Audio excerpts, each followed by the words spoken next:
Welcome to Bloomberg New Economy Gateway Latin America. At this time, please take your seats and silence your mobile devices. Our program will begin shortly.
Welcome to Bloomberg New Economy Gateway Latin America.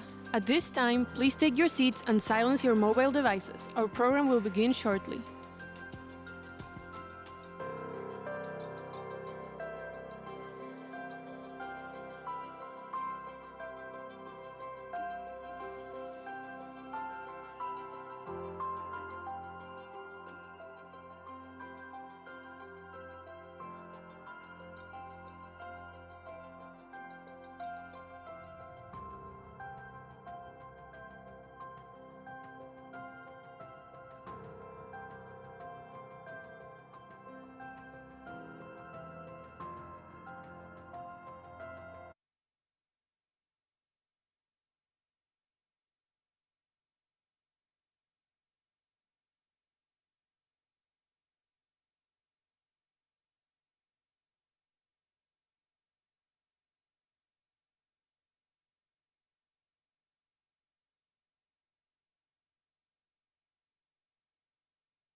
Welcome to our first Bloomberg New Economy Gateway Latin America. We have a great group assembled and lots to discuss.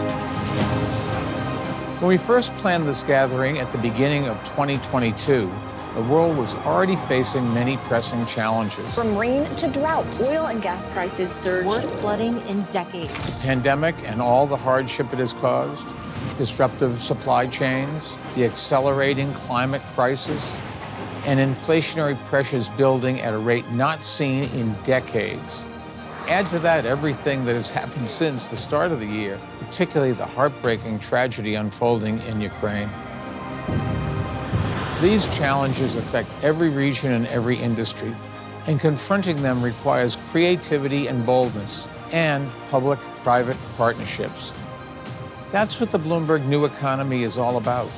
Working together, we can spur growth and create jobs, drive innovation, strengthen international relationships, and build a more sustainable and equitable future. Latin America plays a critical role in all of these areas. It's an economic engine, a dynamic center of entrepreneurship, a global trade gateway, and a critical part of our planet's natural defense system against climate change. And Panama is at the center of it all. So let me give a big thank you to President Cortizo for hosting us and for his support in making this event a success. I'm looking forward to seeing the results. Now let's get started.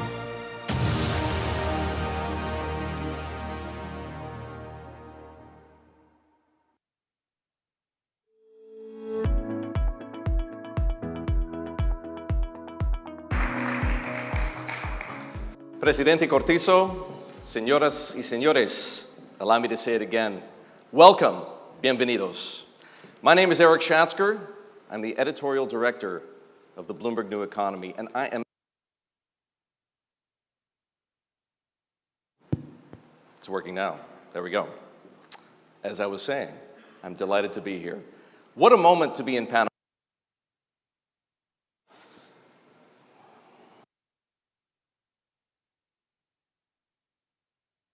We'll get this fixed.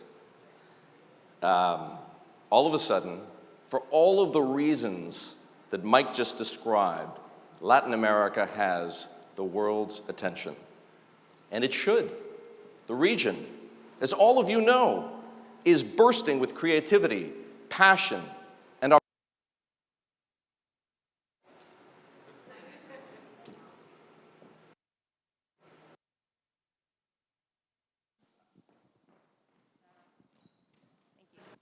Saved by the mic.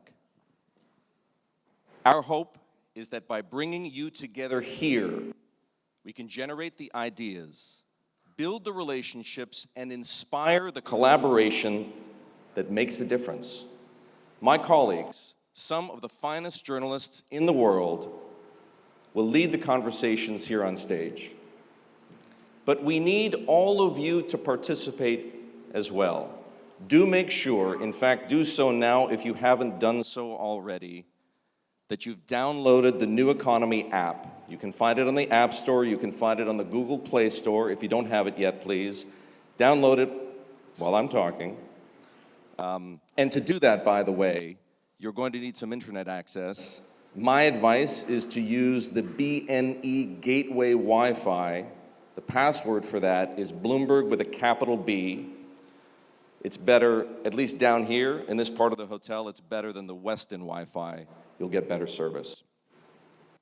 So as I was saying, download the app, make sure that you're signed up for breakout sessions and that you have arranged some bilateral meetings.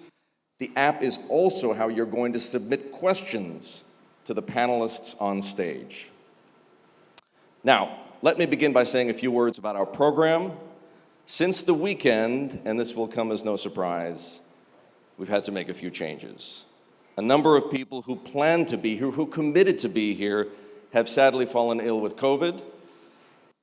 Many of them remain on our program, and we're going to bring them to you virtually. Sadly, a few of them had to drop out altogether, and they will be missed. These are, of course, the facts of life in a pandemic. We still have an outstanding 2 days before us, and I'm delighted that those of you who are here are healthy and able to share it with us in person.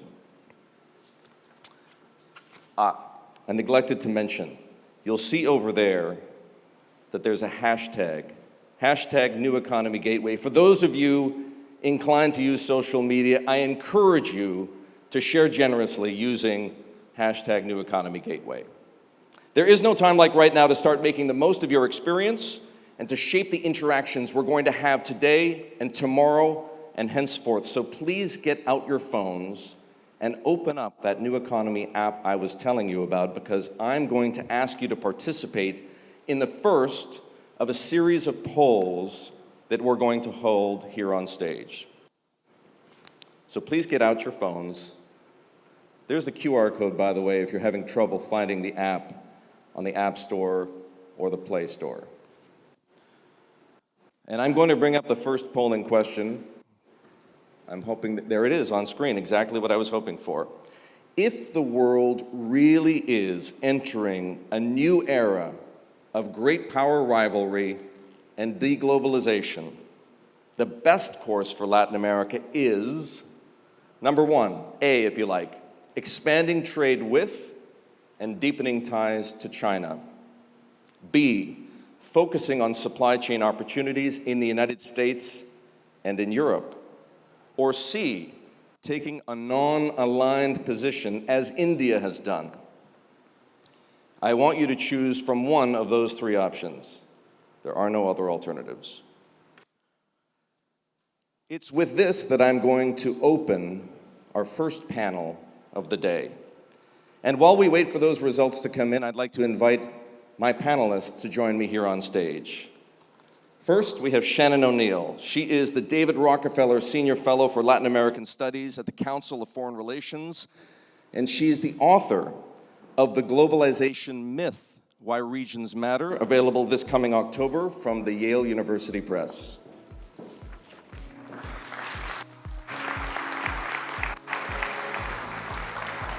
Next, Mauricio Claver Carone is president of the Inter-American Development Bank, where he has played a leading role in the pandemic response. Previously, he was special assistant to President Donald Trump and senior director for Western Hemisphere Affairs on the National Security Council.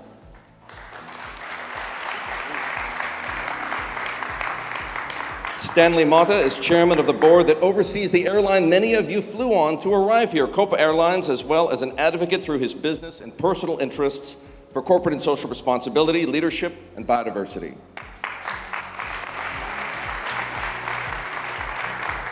And finally, Marko Papic is chief strategist at the Clock Tower Group and an expert on geopolitics, macroeconomics, and markets. While at BCA Research, he developed the concept of geopolitical alpha, also the title of his book, published by Wiley in 2020. Please welcome my panelists.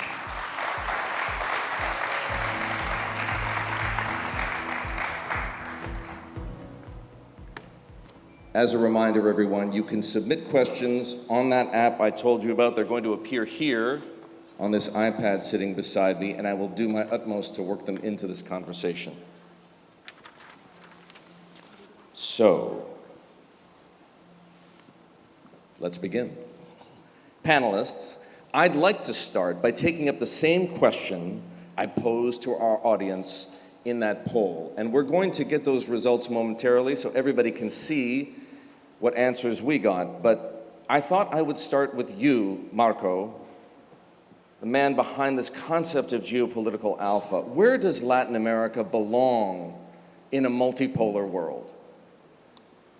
Well, thank you so much, Eric, and thank you for Panama for hosting this event. This is incredible. I would say that the worst thing that Latin America can do is make a mistake that other countries are making right now, such as Australia, as an example. Not to pick on Australia, but to think that the world is becoming bipolar, that it's bifurcating into two zones, two spheres, China on one, maybe Russia, US on the other.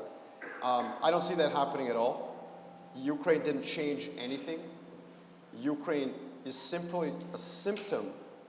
It's reinforcing a multipolar distribution of power.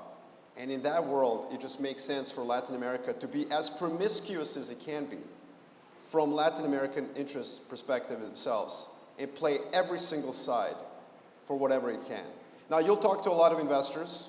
You'll speak to a lot of investors who will say to you, well, you know what, we're going to divest from China. You know, we don't want to deal with that. We don't want to deal with the nuance of this geopolitical situation. It's easy for them. They have exposure of 3 to 4% of their assets to China. Latin America trades 40% of its exports with China, and it's not because 60 goes to America. So I think multipolarity is a great opportunity for Latin America to basically get advantages of playing every single side against each other. I just want to underscore what Marco just said.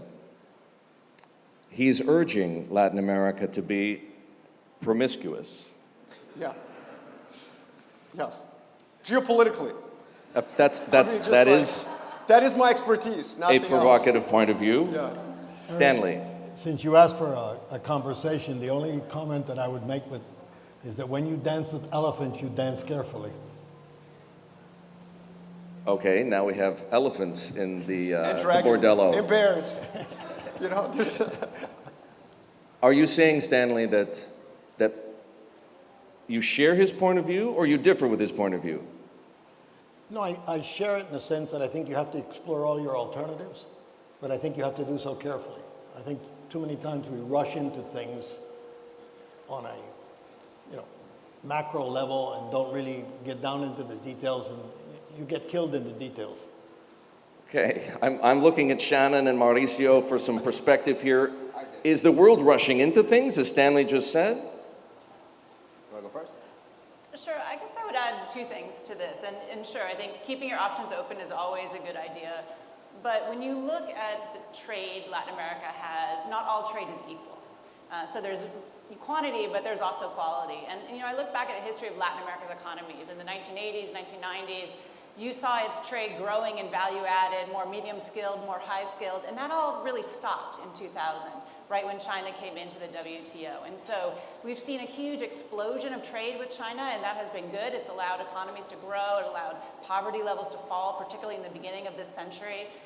But it hasn't allowed Latin America to continue that climb up in its exports and even its production that is higher value added, that provides better jobs, that provides a longer term economic development path that you saw continue in Asia and continue in Eastern Europe. So, Latin America is one of the regions of the world that what economists call has suffered from premature deindustrialization. So manufacturing is shrinking even as the economy goes forward. And part of that is China. So I would say, yes, keep your options open, trade with China and the like, but China has been a double-edged sword for the region. And so as you look to change your economy, diversify it, make it more sophisticated, there are other actors around the world, and particularly the United States and Europe, where your trade may bring more for your people and more profits to your companies than before. I'm going to press you on that point before Mauricio jumps in. Is the advice you're offering just to be careful, or is it to say you're better off choosing one over the other?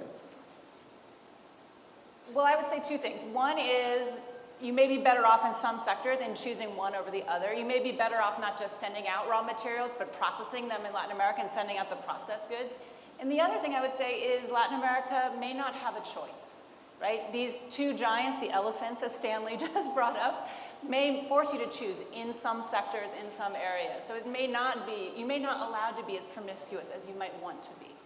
Mauricio, does Latin America have a choice? Look, so I'm always, as usual, I'm always the dissenter in the group, and I speak with frankness. And by the way, I say so with both the United States and China being members of the Inter-American Development Bank. But you know what? Make a choice, because here's the deal. We have a once-in-a-lifetime opportunity. And by the way, congratulations to Bloomberg, because you are in the right place at the right time, in the right country, and thank you to the leadership of President Cortizo for what we're seeing here in Panama as a leader of this opportunity. What's the opportunity? We have the two biggest realignments in supply chains in our lifetimes. What we're seeing today in the region, we're never going to see again. We saw the supply chains shut down in China, and then what we're seeing now with Russia's invasion of the Ukraine. This is a unique opportunity for Latin America and the Caribbean. Globalization as an experiment is going to stay. There was positives, but what we're going to see is the trend towards regionalization. And that's a win for Latin America and the Caribbean. Look, there was a McKinsey study just a couple of months ago that said 90% of CEOs, of US CEOs, said that they are looking towards a trend for regionalization. And this is something that we're not just talking about, and I always learn from Stanley. Stanley hates it when we just talk. We want to walk the walk. Since day one at the Inter-American Development Bank, we took nearshoring as a priority for the bank. And in that regards, we've done $4 billion since day one of nearshoring just last year, of which we saw $2 billion for governments to help them with logistics, $2 billion for companies to move their operations. There's not a day that goes by that we don't see companies call us asking, where can we invest in the region? And look, Mexico is always the easiest because obviously logistics, proximity, etc. But Sometimes a little bit more complicated, and actually Shannon is the expert on that, why it's more complicated. I'll defer to her on that. But how do then we get smaller countries? And look what Panama, Costa Rica, and Dominican Republic are doing. This is a great idea. We see this Alliance for the Development of Democracies. Panama, Costa Rica, Dominican Republic, together, third largest exporter to the United States after Mexico and Brazil. We need to make sure that the small countries with the logistics get together, have the opportunity to break the integration obstacles that have happened for the last 50 years, and instead facilitate that commerce, and it's going to be groundbreaking. By the way, let me just say something in regards to China. They're a member of the bank, and over the last 10 years, the IDB made the wrong bet on China. Brought them in, was the fourth largest procurer of bank projects in the region, etc. And that was a mistake, because here's what we did over the last 2 years, which everybody said was impossible. We focused on selling the bank in the United States to U.S. institutional investors to take advantage of this realignment, and we broke all records last year in private sector mobilization. And guess what? Without a single Chinese yuan. It was all U.S. investors looking for this regionalization, looking for this realignment. So we need to double down on this opportunity, because the region wants U.S. investment, and the region wants also institutions that are going to mobilize. And that's why we did IDB Invest 2.0 as a mobilization arm. We're de-risking, we're originating, de-risking, selling portfolios, and guess what? Mostly to U.S. investors. We have to take this opportunity. The interest is there. It's not about political rhetoric. Remember, 20 years ago, I'm going to shut up now. 20 years ago, when you had like the 30 years ago, the free trade area of the Americas, the political rhetoric was about the region, but guess what? Investors were looking at China. For the first time in our lifetimes and ever, the political rhetoric and the corporate will are aligning. If we don't mobilize, if we don't incentivize it, it's never going to happen again, so we need to take advantage. So take it, choose a side, take the opportunity, and ram it through. As usual, Mauricio doesn't really have anything to say here. I'm not shy. Mauricio, I do want you to continue, though, because nearshoring, a term you just used, is gaining currency. And I want you to explain, from your perspective, as an organization that is financing supply chain development in this region, why multinationals in the United States and Europe will choose nearshoring in Latin America over reshoring themselves or diversifying away from China to other Southeast Asian nations. Reshoring is not wholly practical. And look, I was obviously in the previous administration, and the previous administration was reshoring, and we lost an opportunity after COVID to really start focusing on nearshoring, and I lost that battle. You know, we had individuals in that administration that was all about reshoring, and I fought the fight, and then guess what? I got elected as president of the IDB, and within 1 month, we had a complete framework of all the comparative advantages. It's all about comparative advantages. It's like David Ricardo stuff. Comparative advantage, and there's advantages of each country in the region, and we mapped out the region with comparative advantages. We've done 16 nearshoring frameworks with countries in the region that we've done from the IDB, and we're matchmaking. We're taking those opportunities, and we're seeing it every day. So that opportunity is real. I think everybody now understands. By the way, even countries in the region. I remember when I was elected and I started talking about nearshoring, there was countries even from the region that said, hey, this is a geopolitical thing. This is not a geopolitical thing. I'm the president of the Inter-American Development Bank. My job is to bring jobs, development, and opportunities to my 26 borrowing nations. Every time there's an investment that goes to China, that's a lost opportunity, that's a lost job, that's lost development for Latin America and the Caribbean. So my job is to highlight the comparative advantages of the region and to move those investments there. And guess what? We're the only institution in the world that's also financing them. We did for the private sector alone $2 billion moving those in, and countries every day are coming asking us because it's real, because they saw the supply chains shut down. Hey look, let me give you just a quick anecdote. In regards to ventilators, before the vaccine, and I lived this in the US government, when the supply chain for the ventilators, it was done on the National Production Act, the Domestic Production Act, Defense Production Act, in order to get the ventilators moving, getting into the countries. And guess what? Suddenly there was one small part of the ventilators that went essentially awry, and all the ventilator production stopped. You know where that little screw was made? In St. Kitts and Nevis. And then St. Kitts and Nevis, that little island, was key to the ventilator production. And then we got it going because it was St. Kitts and Nevis, because in China, all of them had shut down. That same factory in India had also shut down. So thanks to St. Kitts and Nevis, we had ventilators. Thanks to Mexico, we continued the supply chains during the worst days of the pandemic early on in 2020. So what the region learned, what the world learned, what companies learned, what everybody learned is that you can rely on Latin America and the Caribbean. This is not only good economic sense, this is good for national security, this is good for integration. It's a win-win across the board that we have to take advantage of. Well, I'm glad Mauricio has a lot of energy, because let me tell you, he's going to need it. And he's going to need it because if you look at the actual data, none of that has happened. And what I mean by that is that the only country that grabbed global share of exports over the last 2 years, guess which country that is? It's China. And it went straight up. So over the course of the pandemic, if you look at exports as percent of total global exports, we haven't nearshored or reshored one bit. The reality is that China has become more central to the global economy. Now, I do think that's going to unravel. Like, it's unsustainable. There's obviously push to do that, and obviously Mauricio is pointing out how Latin America is dealing with it. Other countries are as well. But that's the important point that I'm trying to emphasize. Other countries are trying to do this as well. Everybody's doing it. India's trying to do it. I mean, they have a huge push. None of it has happened. All the FDI has gone to services because of premature deindustrialization, which is most actually felt in India. But Europe is doing the same, putting up protectionism as well. And that's my point. I'm still hearing on this panel the same thing you can read in every op-ed, in every single very cheap newspaper you can pick up. China, US, China, US, China, US. Forget it.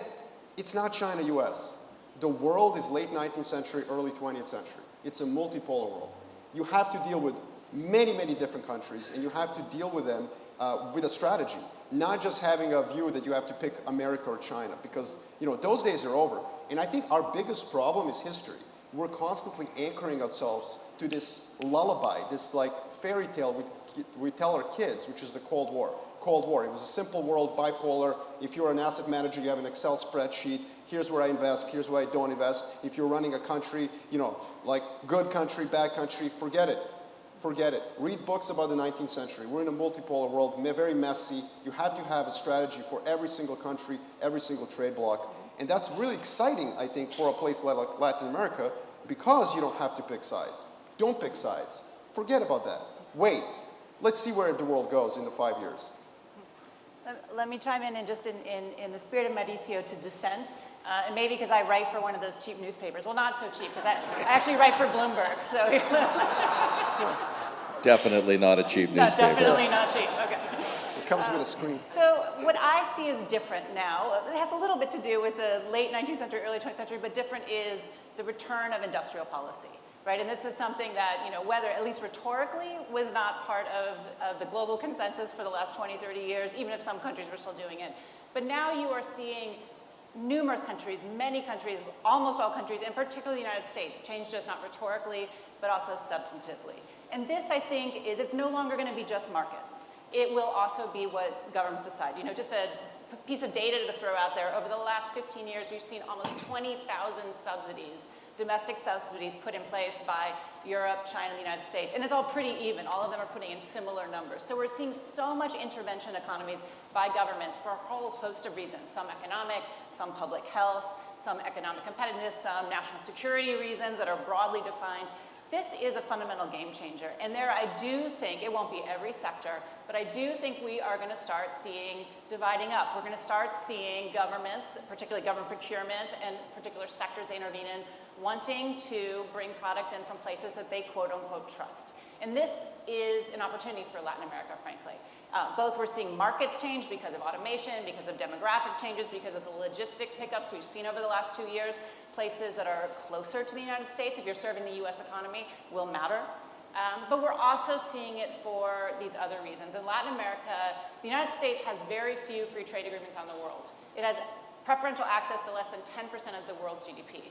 But the agreements it does have, most of them are in Latin America. So you have preferred access. The economies here, the companies that are based here, have preferred access to what is still the largest consumer economy in the world. So I think there is a benefit here, and I don't see industrial policy ending anytime soon. We can have a discussion about whether it's good or bad or ugly. That's not the point. I don't see it ending anytime soon. So that is going to be the shape of the market. The markets will be shaped by governments for the next decade. Regardless if you choose sides, I look at the other side of the coin. Are we ready to onboard what wants to come to us? And that's the other side of the coin. I always remember many years ago, a friend of my father's who was an American, had a construction company, was in his office, and he said, Stanley, I finally learned the definition of mañana. And he says, what's that? He says, for sure it's not going to be today. So the reason I say that is if we want to do these things, we have to be prepared to onboard. We have to simplify the processes. We have to really be able to land the deal, if you want, and allow the companies to flourish. Some countries do it better than others. all of us can improve it. Stanley, explain a little bit more what you mean by onboarding. Well, onboarding is when you're saying people want nearshoring. A company comes to a country and wants to do something, what do? You're talking about immigration policy, red tape. Immigration policies, tax policies, et cetera, and even the tax policy is going to change with the 15% minimum tax the world wants to implement. So all these things need to be put together, and you need to have one place to go to solve your problems, and that person has to have certain seniority to get things done. One of the things, I mean, it's debated here in Panama. We have a lot of foreign officers up here, but one of the problems we have is we're going to have to allow the spouses to work. This is a new world. Both work. In a way, they're going around it because some of them are working remotely. But when you move to a country or you tell an executive to move, he says, "What about my spouse? Is he allowed to work also, or is she allowed to work?" So those type of, that's only one little detail of a lot of things that you need to fix. Schooling, there's a bunch of stuff that goes with this. So it's a little bit more complicated. So what I meant by onboarding is the country has to be prepared to deal with these requirements. Can I thread? I think we're coming to the common thread here, and also just to kind of simplify something so we don't mix apples and oranges. There's trade, and look, absolutely, China is a market and has a large domestic market. And if you have a product that you want to export to China, absolutely, export it. Like, we're not saying don't sell to China. Like, of course we want to sell to China. That's important. But then we're talking about foreign direct investment. And at the end of the day, the whole panorama changes. And while China is an important trade partner for Latin America and the Caribbean, it's the third largest investor in Latin America and the Caribbean. The United States, by far, is the largest investor in Latin America and the Caribbean with almost $1 trillion. And by the way, there's been a correlation. As U.S. companies look more towards China, you saw their investments in the region decrease. So there's a correlation that we're trying to bring back in that regard. And the second is Spain. So actually, Spain is a larger investor in Latin America and the Caribbean than China in that regard. But here's where the thread is. Is it happening? Absolutely. Like, there's not a day that we don't get calls. I got, like, one of the biggest apparel companies in the world literally just called me 2 weeks ago, said, "Hey, we have $5 billion in outsourcing that we currently do in China that we want to bring to Latin America and the Caribbean. Where can we do it?" And then it goes to Stanley's point. That's the challenge. The challenge then is, how do you create the capacity? Does the region have the capacity to do so? By the way, let's look at the renewable energy space. Huge opportunity. And I was just talking to Mariano Rivera and the team that they just announced this exciting project here, and congratulations again to Panama on renewable energies in that regards. Hey, look, every product, every natural resource for electric batteries, for windmills, etc., it's lithium, copper, etc., 60–80% of it right here in Latin America and the Caribbean. But what happens? It's exported to China, processed in China, and then exported to the United States. We need to break that east-west supply chain. Clearly, COVID taught us is not efficient. We need to make it a north-south supply chain. Is it going to happen overnight? Are you going to see, that numbers? No, because of a capacity issue, which is what Stanley brings together. So is the will there? Is the opportunity there? And by the way, we see it in that space. There's $25 trillion in ESG investments, and we're helping mobilize as much of that as possible and here in the region. If we had $1 trillion of that here in the region, that would be game-changing. But guess what? We see the pipeline. We at the IDB, we have a $300 billion pipeline right now for all Latin America and the Caribbean on energy products. So even if there were $1 trillion that wanted to be invested here, which is what we're trying to push and mobilize with IDB Invest 2.0, et cetera, we only have a $300 billion pipeline. We need to originate more projects in that space. So it's happening. Absolutely it's happening. We need to land the plane, though, and there are some regions. Mauricio, I can't help but put you on the spot. Yeah, I'm not afraid. This apparel company called you, yeah, and said, we have, what was it, $5 million of... $5 billion. $5 billion Yeah. to move out of China and into, what did you tell them? Told them, let me help you matchmake. And then I start calling and I start looking for great countries that have the capacity, that have already the textiles, that at the end of the day, here's another issue we have with the United States. The United States needs to take advantage of this opportunity, but I don't want to just dig it into textiles. But in textiles, there's like another problem. CAFTA DR is antiquated. CAFTA DR is actually an impediment for textile exports to the United States because the North Carolina lobby said, oh, you can only have 25 thread lines out of the 150. So guess what? All you can export from Central America is t-shirts and underwear. And meanwhile, all the higher end goods get brought in from Vietnam and China because it's less expensive. That goes then to the infrastructure, to the regulatory, to the transportation costs. By the way, if we were just able to bring down transportation costs, it's almost illogical that to transport from Latin America and the Caribbean is 60% more expensive to the United States than from Asia. So there's a lot of work to do, but guess what? It's at the micro level. So that we can get to that macro statistic that Marco loves on the global trade, we need to work at the micro level, and that's what we're doing. We're rolling up our sleeves, hustling every day, working with great teams like here in Panama, finding those opportunities, matchmaking, and making them happen so that we can have the macro impact. I've kind of heard all I need to hear, and let me say why. You guys are in a very good spot. You're in the front row, okay? Panama, because you've got basically, half of this panel is basically USA. I see the U.S. embassy guys, very subtle, they're out there in the fourth row. They're not in the first row anymore. You see that? They're in the fourth row. You've got, choose sides, choose America. What I'm trying to say is this is why I'm so bullish Latin America. What's happening is no one's telling you what to do, unlike in the 60s, unlike in the 70s, unlike in the 80s. No one's telling you what to do. They're saying, choose this, choose that. That's beautiful. And my point is why would you choose? Don't choose. Wait as long as you can and see who gives you the highest price. That's my point. And that's why as an investor in liquid instruments, so I'm in the public markets, what I want to do is I want to have an anchor in Latin America. You've got the demographics, you've got a commodity super cycle, which will give the trade advantages. You have financial technology that's allowing people in Latin America to access financing they haven't had before. There's so many trends that are bullish in Latin America, and geopolitics is one of them, precisely because it's not the 60s, 70s, and 80s. Can I just agree, because we've disagreed on everything, but I do want to agree with Marco that if you're going to invest in Panama. There, I agree. I think it's a great place. So I always like to find, just so that people don't say I'm always, looking to the villain. I do agree with Marco on that. Panama's there we go. Nobody can accuse this panel of failing to achieve consensus on something. Leave money here. Ladies and gentlemen, I'd like you to get out your phones again because I have another polling question for you. And in some ways it takes us back to the original question for this panel.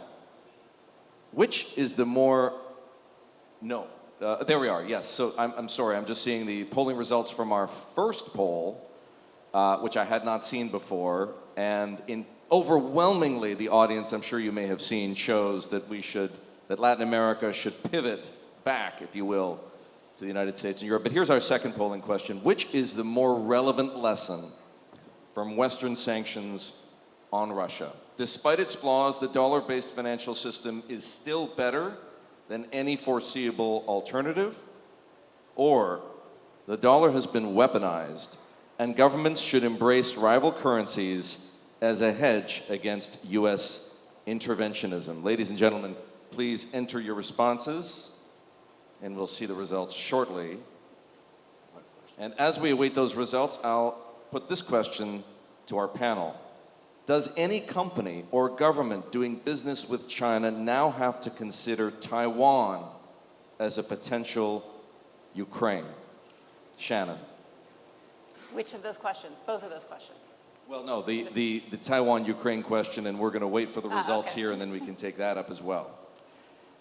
I think China is thinking about Taiwan as perhaps the next Ukraine. So, right, they're doing models on what would happen if similar types of sanctions were put on China down the road, right? If they were cut out of SWIFT, if their central bank reserves that were in other places than China were cut off from access. So there's definitely one big country thinking about this issue, and so I think everyone needs to think about this issue. What we have seen from the US and I think also from Europe increasingly, and one of the, to me, most striking things of the last 4 or 5 months is the unity that we saw between the EU and the United States. I don't think anyone would have predicted that on New Year's Day at the beginning of this year, that we would see such lockstep between those two big, geopolitical but also economic powers. And China's a bit more complicated because trade matters a lot more, at least for the United States. Europe, obviously, Russia matters significantly. But I do think that unity, as we look in the next couple of years at least, is going to stay there. And so, yes, I think China needs to think about, China will be thinking about Taiwan, and I think Latin America, other places need to think too. Well, that unity between the United States and Europe on the subject of Russia is certainly something I would imagine people had in the backs of their minds as they answered that polling question. Let's see the results.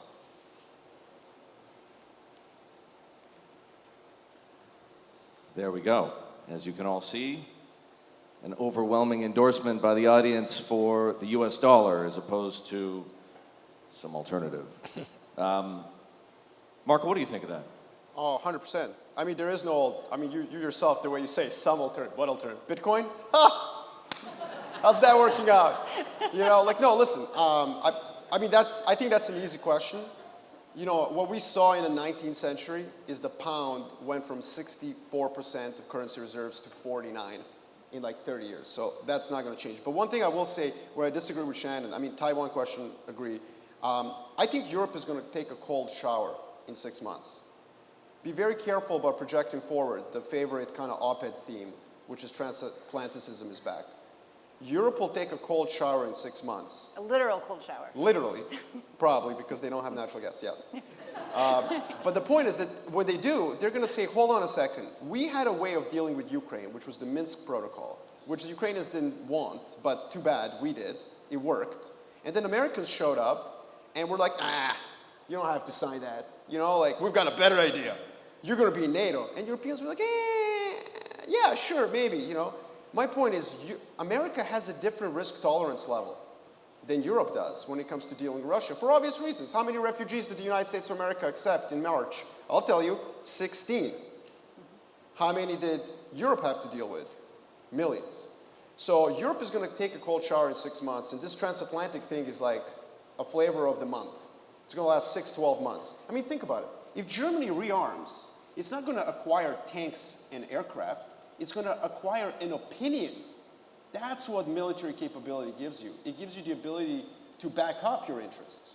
So again, don't double down on what's the flavor of the month, which is bifurcation, bipolarity. The world will get even more complex and even more multipolar because of what happened with Ukraine. If I may real quick, and just because I have a kind of unique perspective in that we have at the IDB 48 shareholders. So we have obviously countries in the region, United States, Canada, European countries, Japan, China, Korea. When I began on October 1st, 2020, and I actually started doing nearshoring, the European countries were critical. Were critical because they said, oh, the IDB is not an investment promotion agency. And I said, well, it kind of is, because that creates jobs, development, et cetera. But then also they're like, it's too geopolitical. Today, I mean, we're seeing a transformation. I agree with both. We're seeing a transformation in Europe. Today, they tell me, hey, you know, Mauricio, we were a little oversensitive with this nearshoring thing before. You know, we get it because we want to nearshore now as well. And what Ukraine has done is that actually is created from a different perspective in regards to the commodity trade in that regards too. In regards to Taiwan, something really interesting.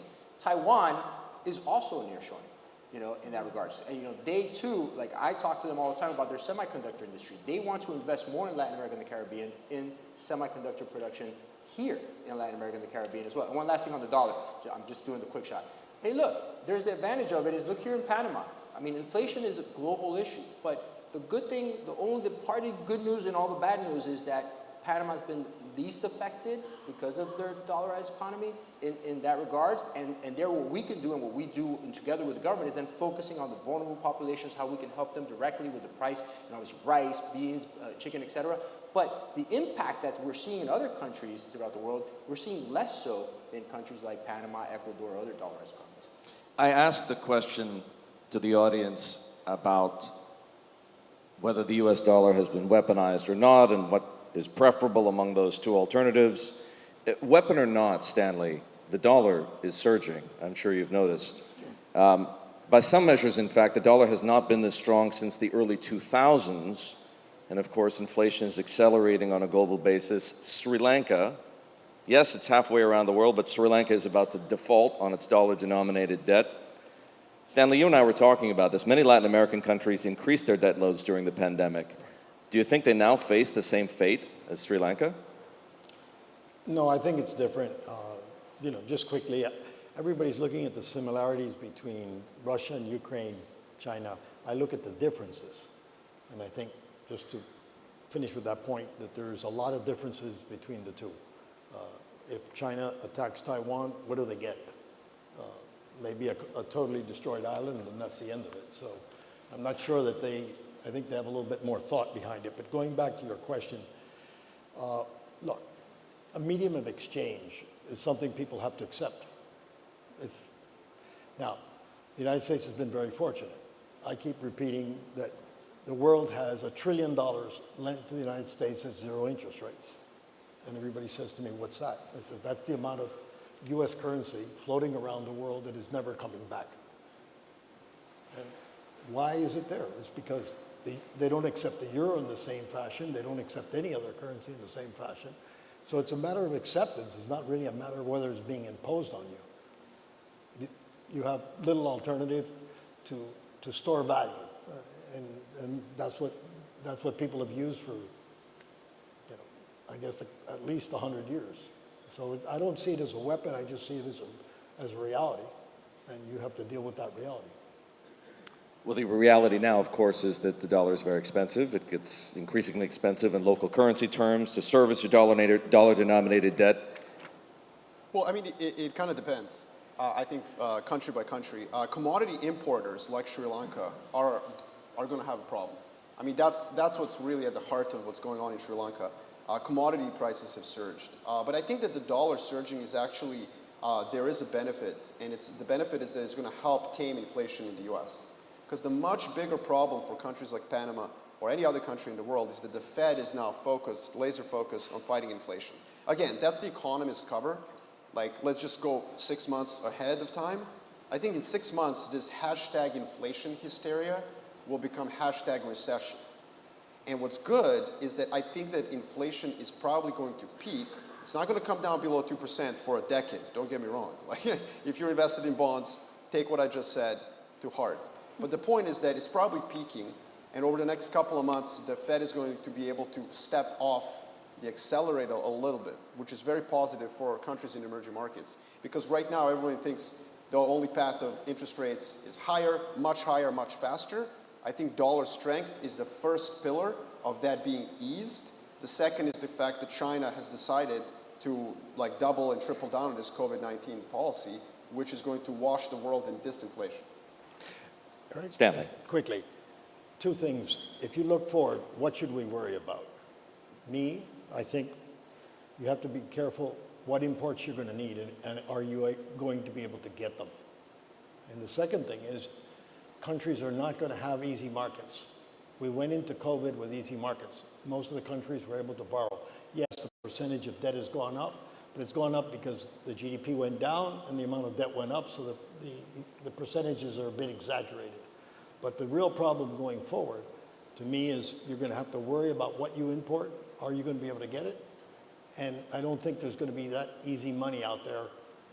For sure, it will be more expensive, but I'm not even sure you can get it. But before we are forced to wrap up this fabulous conversation, I want to mention that Juan Sebastian Gonzalez, the special assistant to President Biden, he holds the job that Mauricio had in the Trump administration. He is the senior director for Western Hemisphere Affairs on the National Security Council. He ought to be able to tell us a little bit about the thinking inside the White House, but I'm going to use that as the preamble to this question from our audience. Thank you to whomever submitted this. Will the United States allow Latin American countries to choose their economic alignment, or will those countries be forced or influenced by sanctions to choose the United States?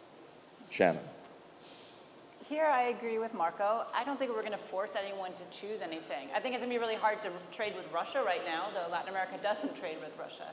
There will be other places around the world, perhaps, that the United States, Europe, and others will have sanctions on. That, too, will limit markets. But I don't see it a proactive, punitive measures on Latin America if they want to trade with countries that are not sanctioned around the world.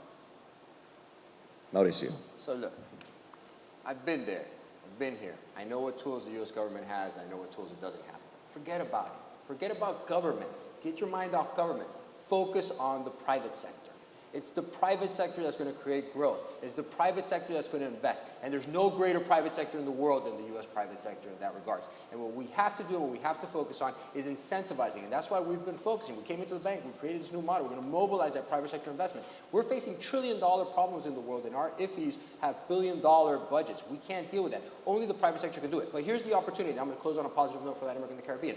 Look at the indicators. For the first time in history, MSCI, you're seeing emerging markets in China, elsewhere, all going down, and Latin America is actually going up. There's actually moving apart. That's never happened before. You've never seen China go down and Latin America go up. It's never, ever happened before. Look at bond spreads. I mean, just look at the MB. You're seeing, particularly after the war in the Ukraine, everyone's gone down, and I mean, everyone's gone up, but guess what? Latin America and the Caribbean, with the exception of Argentina, Bolivia, and El Salvador, has actually gone down. So investors, institutional investors, are recalibrating what had been, in my opinion, an over-prejudice on political risk in Latin America and the Caribbean, because guess what? Compared to the rest of the world, it's like a lake of peace and prosperity, and it's a huge opportunity, and what we have to do is mobilize and incentivize as much as possible. And look, the U.S. government, I wish it had all of the tools necessary to incentivize and mobilize it. It does not. No government does, except China. If you own the private sector, right? Then you can, you write the check, but that's not fair. We don't play by those rules in the United States. We have a private sector that makes its own decisions, so we have to mobilize it with good policies, and the governments then have to make good policies to incentivize those investments, as Stanley was saying. That's the magic formula. That's where it's at. It's a private sector solution. It's governments taking the right policies to incentivize it, and institutions like ours focusing on private sector mobilization. That's the solution. Panelists, do you have anything to add, or shall we allow Mauricio to conclude this panel with those optimistic and inspiring notes? Well, there we go. Ladies and gentlemen, please join me in thanking our panelists, Shannon O'Neill, Mauricio Claver Carone, Stanley Mata, Marco Papert.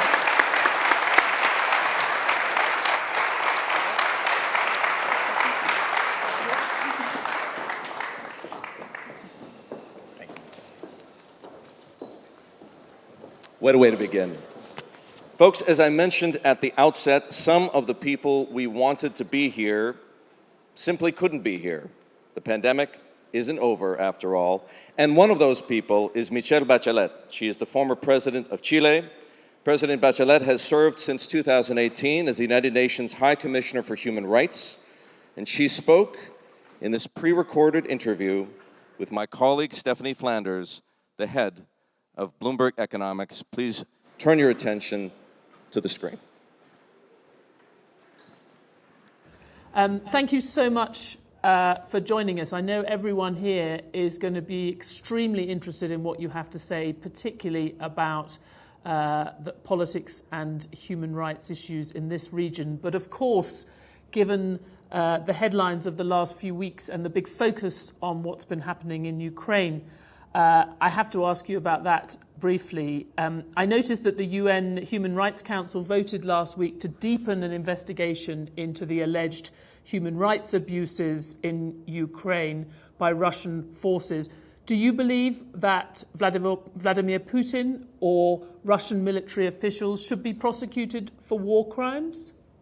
Well, I have to say that we have had a mission there from 2014 that had been monitoring and reporting all kinds of situations and making a lot of reports to the Human Rights Council since 2014. And after the 24th of February, they're still there, working there, identifying and receiving a lot of information, allegations of violation of human rights, on how prisoners of war have been treated, if there are allegations of arbitrary killings or extrajudicial killings, if there are any allegations on gender-based violence and rapes.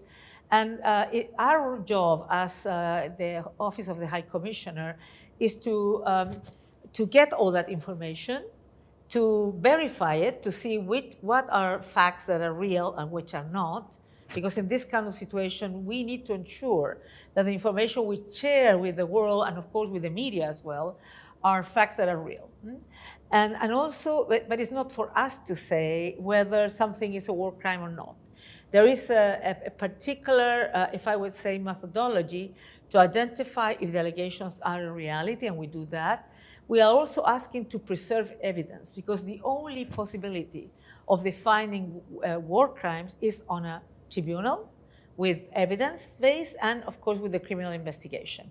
And that's why we are getting all this information, taking care of that, to provide it when it's needed. On the other hand, the Human Rights Council, they did, if I would say, appointed a group of experts on a commission of inquiry who will continue doing that job to identify areas that could be able to hold perpetrators accountable in the future. On the other hand, the ICC, with the prosecutor of the ICC, they will do the criminal investigation as well.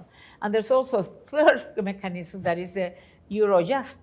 With Lithuania, Poland, and Ukraine, they have also developed another criminal investigation that will lead to certain conclusions. But let me say something. We are in Latin America right now. I mean, your program there. And I would say the war in Ukraine is not a war that can be seen only as a terrible, and it is, violation of international humanitarian law and international human rights law. That is one terrible thing, and it has had so many casualties and grievances, etc. So many people had to flee the country as refugees, so many IDPs, so many civilians and soldiers killed. So that's terrible in itself. And we don't see clearly today how this will end. And we are trying to call for ceasefire and political dialogue and so on. But I have to say, because exactly you are dealing with the audience that you're dealing, is that the war in Ukraine has provoked and will continue to provoke a three-dimensional crisis on food, energy, and finance, as oil, fertilizers, and food prices are skyrocketing.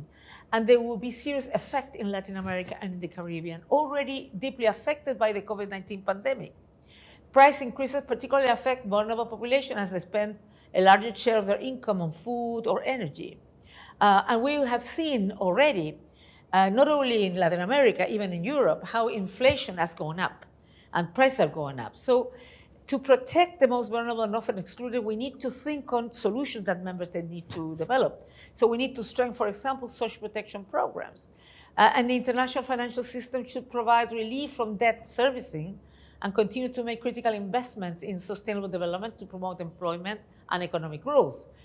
Amid all these stresses, we could be facing a deepening governance crisis in the region.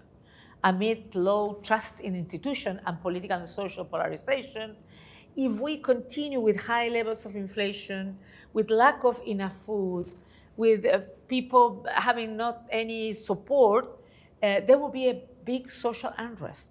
I'm certain about that. We have seen that inflation and high level prices of food in particular brings usually to a social unrest. So we need, on one hand, to think on how to be prepared for that and how we build back trust. Because there's also, I mean, when something happens in a country, but the leaders are trusted, that leader can speak to the country and say, look, we are facing this issue. We did not produce it, but we're having the consequences, and we're going to deal it with this and this and this and this manner. But if there's no trust in institutions, there's no trust in leadership, it could be much worse. So as I said, a consequence of rising oil and food prices is increasing social discontent and unrest. And we have already seen it in some countries. So we need to listen to the demands of the hardest hit sectors and people. The other worry could be the potential shift of investment back into extractive industries and fossil fuels with all the human rights impacts and, of course, environmental impacts that this could bring. And we believe that businesses can do better in this regard. I think we can, and we will be thinking through some of those consequences that you've talked about, the collateral damage for many Latin American countries in the next couple of days. And I want to talk to you more about that. I think just briefly to go back on Ukraine. I mean, obviously sitting in Latin America, it has its own experience of being next to a very large neighbor and that neighbor involving itself in its affairs. The US has been very vociferous about calling for Russian officials to be prosecuted for war crimes, despite the fact that the US has itself refused to join or be bound by the International Criminal Court. Do you think that's tenable? Do you think that is a constructive contribution? Well, I believe that the definition of war crime is not political. It has to be judicial after a criminal investigation. And that's what we will stand for, to have all the information needed to ensure that there is due process, that there are serious investigation, and that all the evidence is preserved. So that whoever the mechanism that have to decide, make those definitions, would have all the information that it is needed. But if the US is calling for it, and yet the US is by definition not willing to have any of its own officials or military members be tried on the same terms, that suggests it is political, and that devalues the term, surely. Well, there's a lot of politics in all these issues, of course. I would like that every country in the world is a member of the ICC. And that's not the issue. And we have 3 of the P5 that are not ratifying the ICC and the Rome Statute. So there is an issue there. And even Ukraine has not ratified the Rome Statute. But there are other ways anyway to investigate, identify perpetrators, and hold them accountable. You talked about the risks that might come and the problems that could be exacerbated by rising food and energy prices in this region. We have seen a surge in authoritarian tendencies. Nicaragua is the most recent example. When you look at the region, which countries are you most worried about, and how do you think we can start to redress that democratic deficit, build trust, as you mentioned earlier? Yeah, of course we have been following, even before the war and before COVID, we have been following several countries in the region and looking at their human rights situation.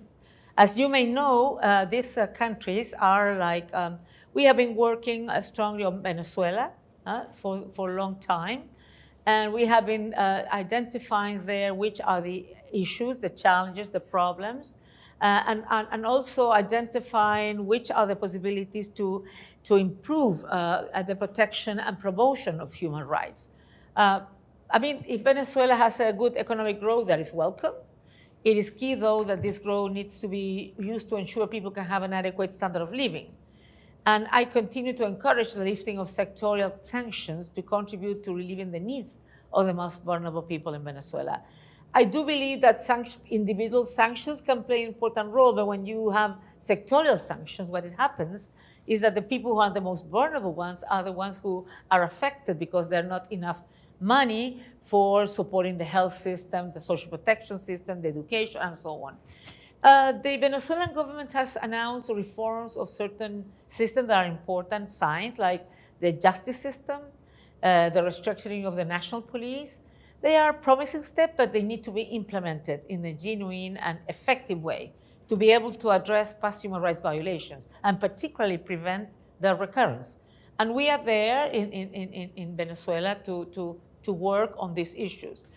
We continue to see some issues that we have been working with NGOs, with civil society, with families, and of course we have been calling for the need of more open spaces of participation, of human rights defenders to have the freedom to defend whatever they need, and not the journalists, that they can have the freedom, etc., etc.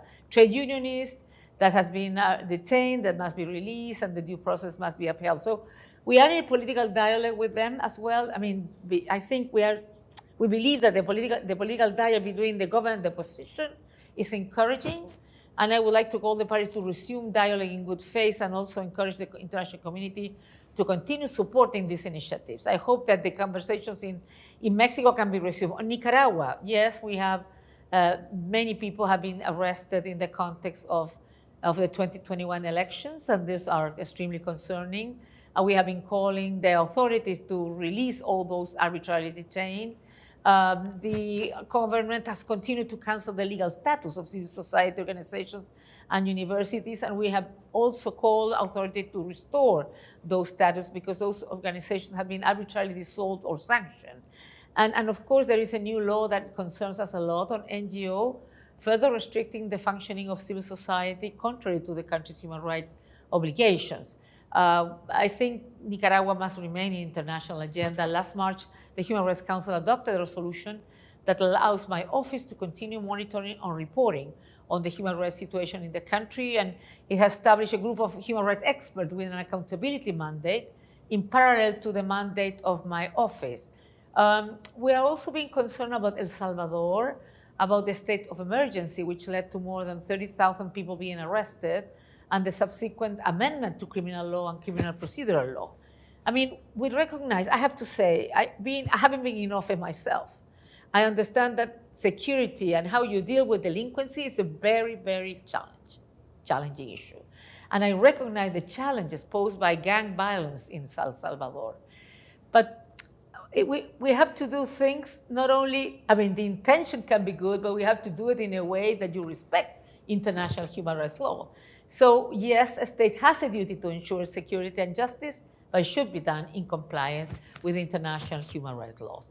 Another country that I could mention is Haiti, if I may.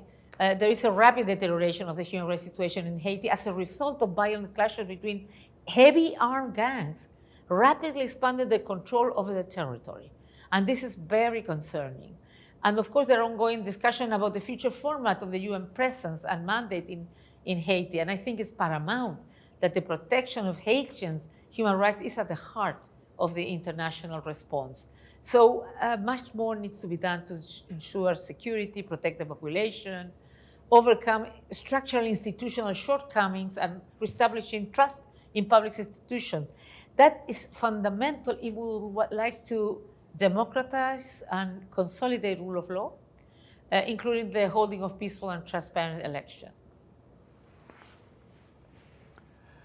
There's so many countries. I think we could spend 20 minutes on each of those, and people will be fascinated to hear what you think. But let me just come back on Venezuela, because many people were surprised to see you recommend the lifting of sanctions last year against Venezuela, despite there not having been a significant improvement in the situation.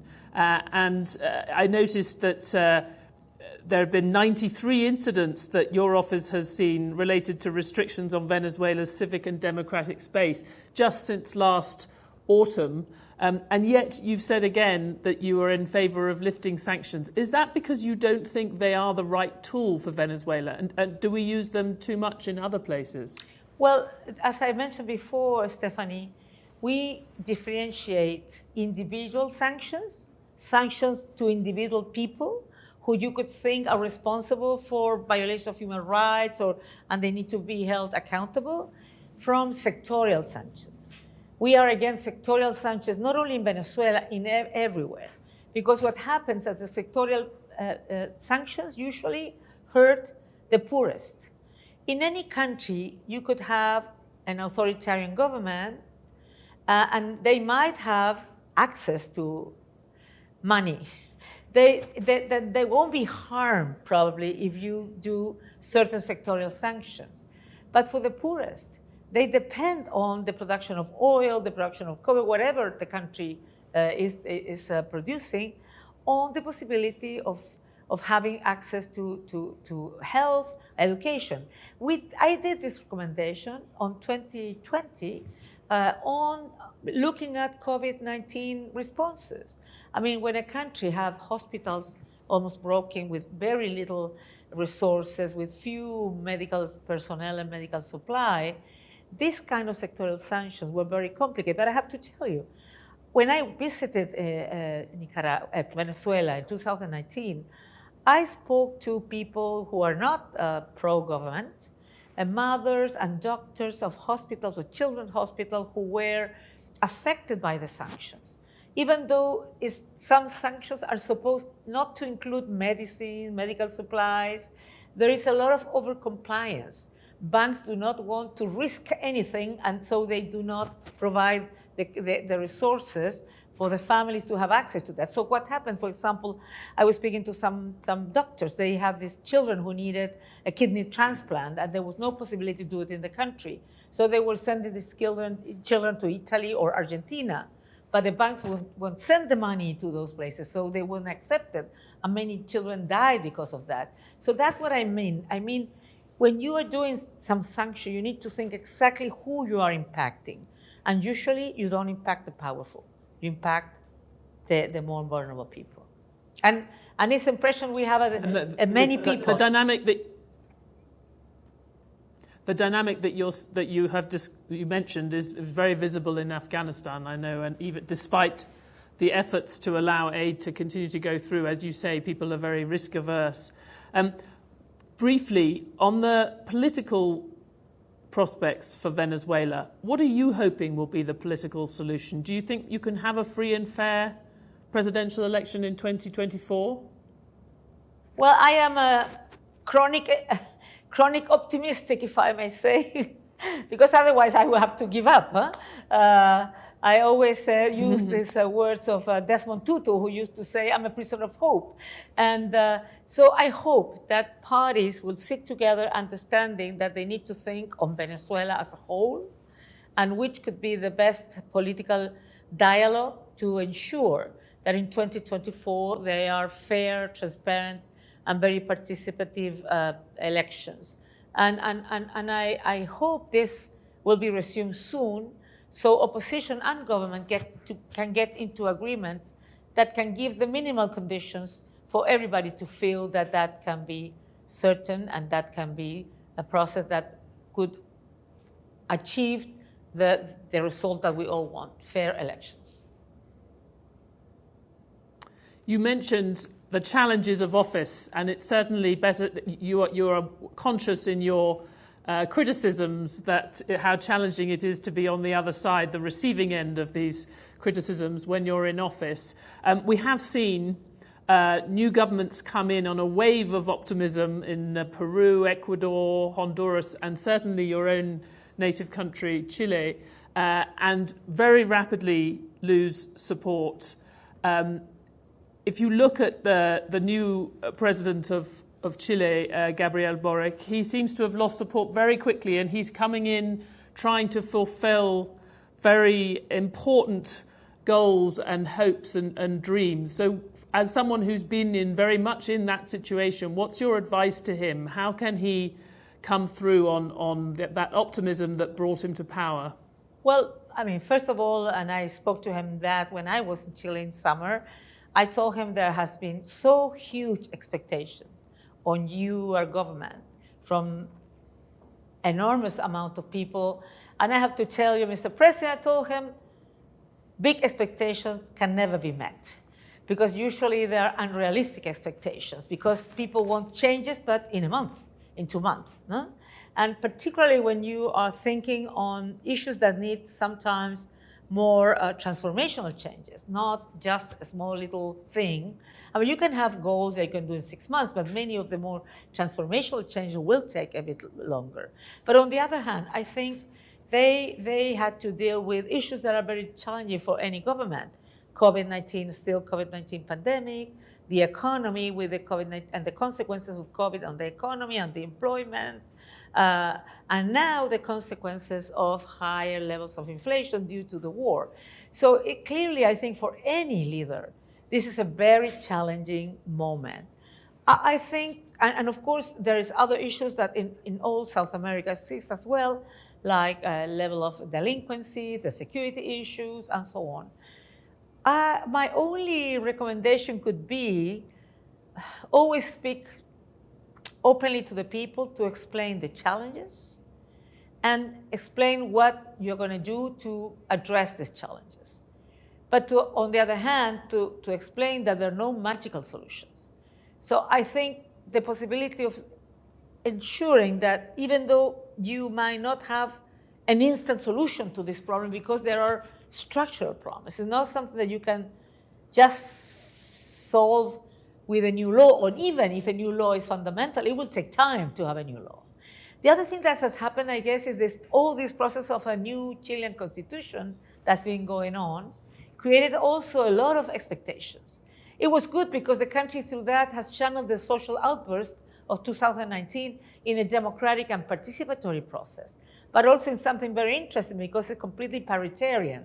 The 154 members of the Constitutional Assembly are 50-50 women and men, and that's really new, and it means that a lot of processes have included the gender perspective and so on. But of course, it has taken time.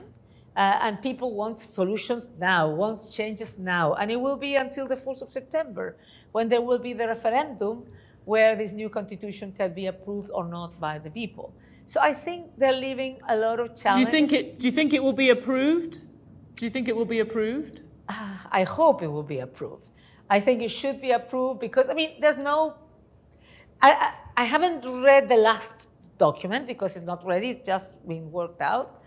I think it has a lot of good issues there, very important issues to solve some of the most important difficulties and challenges for our country in terms of ensuring that the whole regions of the country feel completely represented, that indigenous people feel completely represented, and how it can integrate better the international standards of human rights, like in housing, water, healthcare, and indigenous issues as well.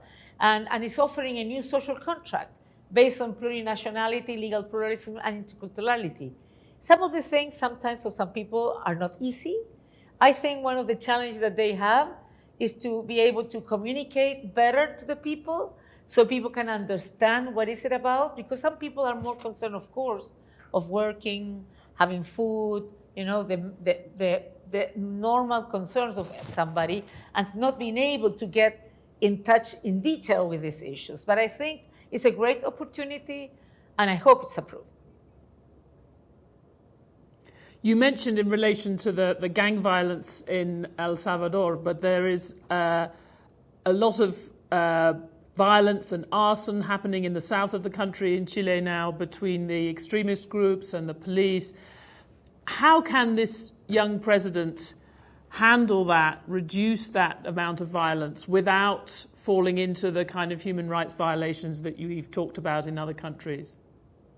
Well, I think, as I said before, security is one of the main tasks of any government, of any state. It's not only the government. It's the state's responsibility to ensure protection to the people and to ensure security.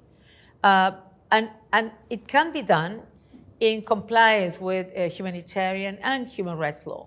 And of course, our office is always willing, if any institution wants to work with us in terms of ensuring how the way they define their strategies, even their interventions, can be in compliance with the human rights law. So we have been doing that in other countries, and we have proposed, of course, to Chile if they need any support on this area, or the UN country team as a whole can help in many of these issues, that they can help the government to identify which are the main areas that can be through dialogue, but also through firm decisions that have to be made to address these difficult issues. So we're going to run out of time, but I had to ask you one question, especially given your record in speaking up for women's rights. We've had big demonstrations in the US this weekend over the potential for Supreme Court overturning abortion rights in many states in the US. When you look at the continent, some would say the biggest or one of the larger democratic deficits that's opening up is potentially in the US, with the constitution there becoming quite a polarizing force. Do you think the US should perhaps take a leaf out of Chile's book and have a constitutional convention, have some kind of way to address this deficit? Well, let me tell you first that the leaked document from the US Supreme Court does not constitute a final decision from the court. And I think that possible decisions taken at a national level in the US to revert more than 5 decades of protection of sexual and reproductive health and rights through Roe and Wade are very concerning. And we're really concerned at that because we believe it could be a massive setback for women's rights, contrary to the international human rights standards. Millions of women in the US could be affected by the decision, especially those with low income and belonging to racial and ethnic minorities, because evidence shows that highly restrictive laws have a disproportionate impact on marginalized group of women, in particular women living in poverty. Globally, unsafe abortion is a leading cause of maternal death, and evidence has shown that restrictive abortion laws do not reduce incidence of abortion, but drive it underground, making it more likely to be unsafe. Do the US needs a constitutional process? Well, I'm not sure there Is appetite there for that? And I suppose are the American citizens the one who needs to answer that? Because I know Constitution can open many other issues that maybe they don't want to open right now in the discussion. But I hope in this issue that that women's rights can be respected, because we do believe that everybody can have options, choices. And what states need to ensure is that women have those options. What state cannot do is to impose a certain perspective, but needs to ensure that all women, according to their own beliefs, religion, or decisions on their own autonomy, on their bodies and so on, can have access to all the different options. That's what a state should ensure, and not to try to ensure that some things are not available, particularly to the most vulnerable and poorest and marginalized groups of people in the country. United Nations Human Rights Commissioner, Dr. Michelle Bachelet, thank you so much for joining us. It's been wonderful to have you. Thank you, Stephanie.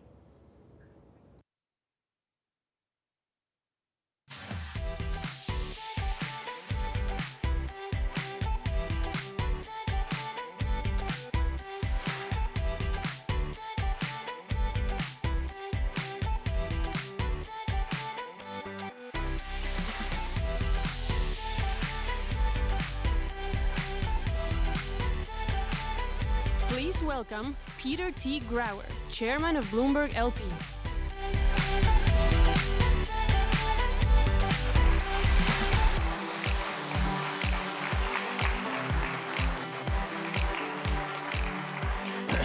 Thank you. Good morning, everyone. I'm Peter Grauer, the Executive Chairman of Bloomberg, and I am very pleased to be introducing the next panel on entrepreneurship economy. One of the most incredible things about Latin America over the past few years has been to witness so many of its cities emerge as hotbeds of innovation and entrepreneurship. As we build back after the devastating coronavirus pandemic, it will be these digital startups, disruptors, and innovators that lead the way across education, finance, healthcare, and a range of other industries. But can we, to borrow a phrase popular in the US, build back better? Can we put equity, diversity, and inclusion at the heart of our new vanguards of industry? Can we serve women better and bring them to the highest levels of corporate decision-making? Can we build not just economic wealth, but social wealth also? I hope the answer to my questions is a resounding yes. As a data-driven company, Bloomberg is always looking for ways to measure progress and identify areas for improvement.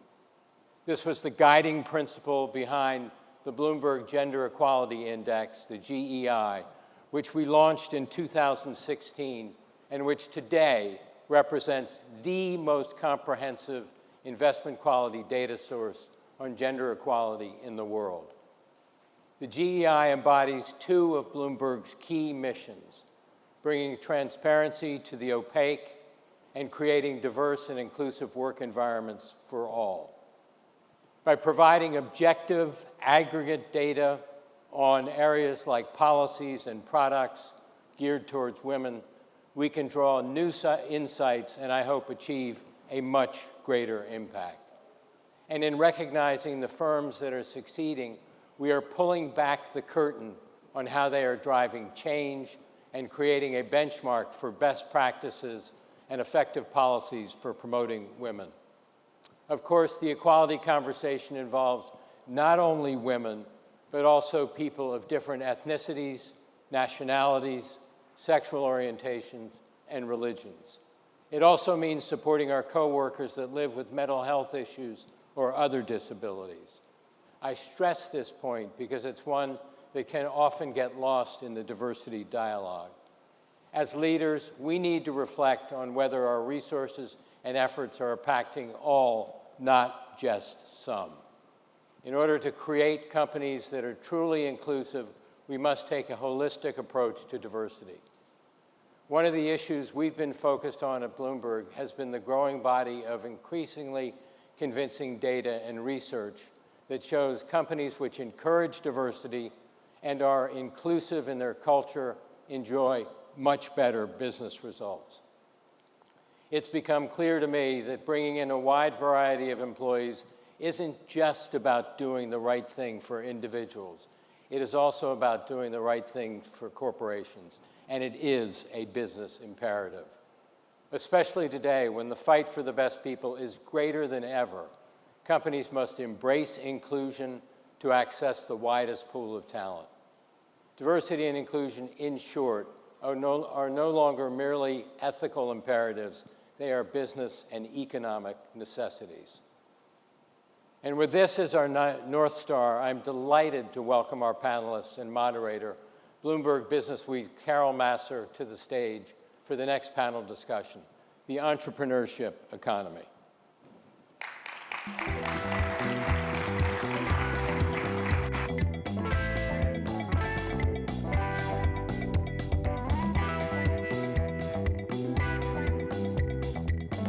Please welcome Angelica Fuentes, founder and president, MoveUp, Mate Pence, founder and co-CEO, Loft, Sumita Pandit, chief operating officer, dLocal, and Bloomberg's Carol Massar.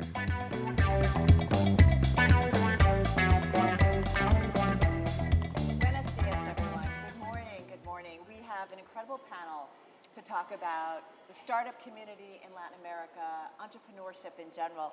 They were just introduced. Right next to me on stage, though, is Angelica Fuentes. She's founder and president of MoveUp. And as Eric Schatzker said at the beginning, we all are learning to adapt in this world, so sometimes we do things virtually.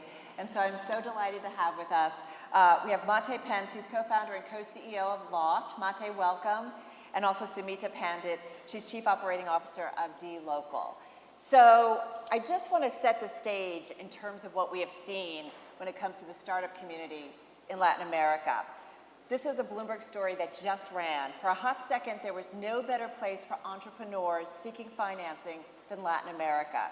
Startups based in Latin America raised $16.3 billion last year. That's more than the entire preceding decade, making it the region, the world's fastest growing for venture funding. But just as quickly as the money poured in, we saw it drying up. We also saw a record number of venture capital deals in 2020. Now, some are forecasting about a 70% drop in private investments in the Latin America region this year compared with last year. So the world changes fast, we know this. So we've got this great panel, so I want to get to it. And Sumita, I want to start with you and dLocal. You guys were the first unicorn to hail from Uruguay. You went public last year. You all thought about staying private. How glad are you that you didn't stay private and you went public last year versus the volatility that you might have faced this year? Thanks, Carol. It's great to be here. And again, I apologize I could not make it in person, but it's great to be part of this panel, and thank you for having me. Carol, to your specific question, what I would say is that when we took this decision last year, obviously, we did not have a crystal ball and we did not know how much volatility is going to be there in the market. Having said that, we knew that going public went beyond a short-term objective for us. We knew that going public gave us quite a lot of advantages, including making sure that more investors as well as clients got to know about dLocal. So we are super glad we went public last year. We think despite the volatility in the public markets, we think going public allows companies to have access to capital on a more long-term basis. It provides credibility. It provides you a reputation, a branding, and all of those factors really go beyond the short-term objective of just raising capital. So we are absolutely thrilled that we went public last year and that we have access to public capital markets on a go-forward basis. Angelica, I want to bring you into the conversation because you have dLocal who's public. You're on the other end of the spectrum. You're making microloans for women predominantly. They're small loans, but it's not just about the money. You're also providing education and mentorship and guidance. Tell me about the activity that you're doing and how much demand you're seeing. Right, so I think that one of the things that women, especially women at the bottom of the economic ladder, are missing is training programs. It's, most of the microcredit loans are given to women and they stay basically flat in the same place where they started because what they think is that they need to just cover the expenses that they have, at hand. And one of the things that I've realized and that I saw years ago was that when you gave women financial literacy, when you give women the possibility of getting ahead personally, when they start believing in who they are, what they can do, then they make the sky become the limit. And so to me, it was very important to give them, access to finances, which they usually don't, by the way. In Latin America, 52% of women are not, banked at all, which is huge globally. And I think this is a number that I was shocked at. They're not served. They're not served, right. Globally, there's 1.7 billion adults who are not banked at all. It's remarkable. Out of those 1.7, 1.1 are women. 1.1 billion, are women, which is it's a staggering number. And so, to me, what was important was not just giving them credit, but also providing financial literacy, and on top of that, giving them programs to train them to understand who they were, so they can move ahead. What's happened with that is that the women don't just stay, in a very basic place, but they know, because they learn to believe in themselves, they are okay with taking risks.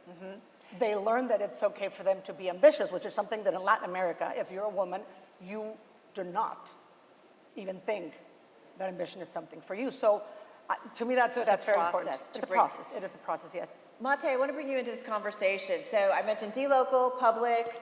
You have Angelica, who's working on the microloans. You guys, still private. You've raised a lot of money over the last couple of years.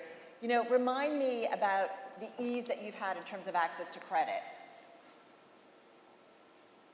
Yeah, and thanks for having us all on here, Carol. Even though it's in a hybrid format, but it's great to be present, and it's we're really what we're looking at here is as we zoom out, we're looking at a landscape where over the last decade or so, there has been an exponential inflow in Latin America, capital-wise.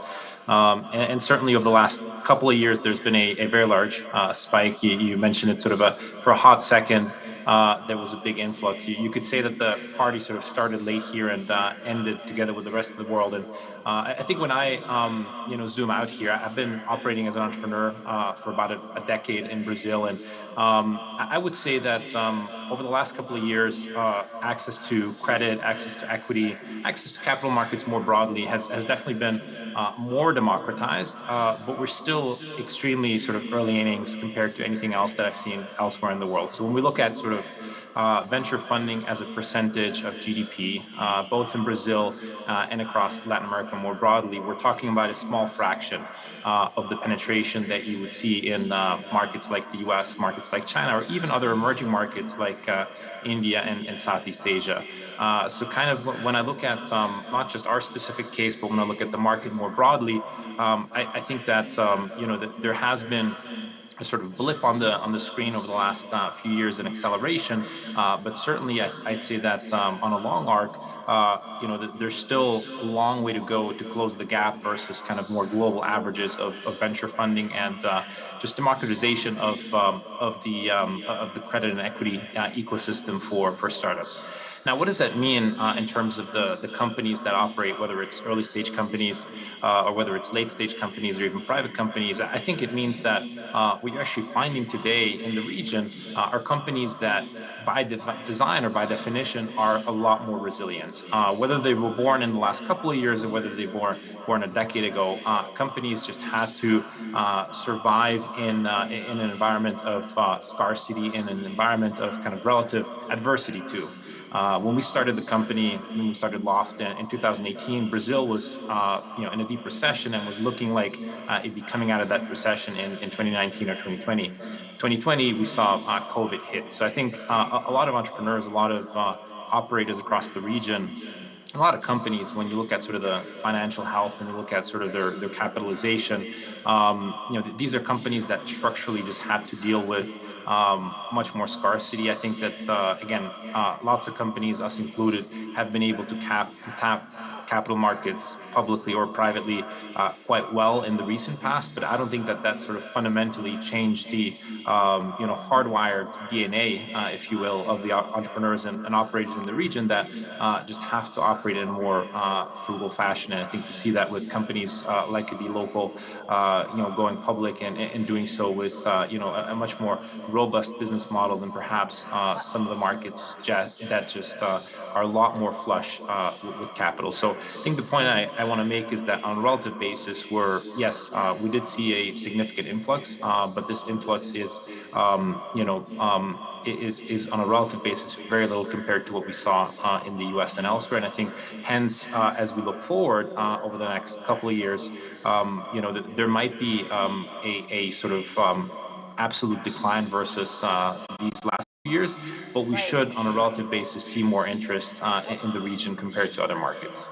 I have, sorry for interrupting. I would like to know, you're talking about the capital markets and the money that's needed. There's a gap of around $93 billion between the financing that the companies of women get versus men. Women usually only get around $500,000 for their startups, where men get $12 million on their startups. Is there anything that can be considered, for women to also be a part of getting, more capital? Because I think that's... Sumita, I want to bring you back into this because you were a banker at JP Morgan for about 18 and a half years, and you were helping, targets be found and connect investors with opportunities. I mean, what is it? Why is there still such disconnect when it comes to providing money for the underserved, and in particular for women?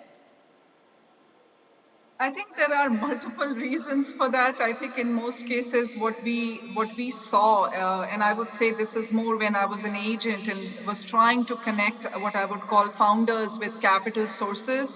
What we saw was that there was a big impact because of the networks that people lived in. A lot of the capital raises that happened in the earlier stages of a company's life journey typically happen from friends and family.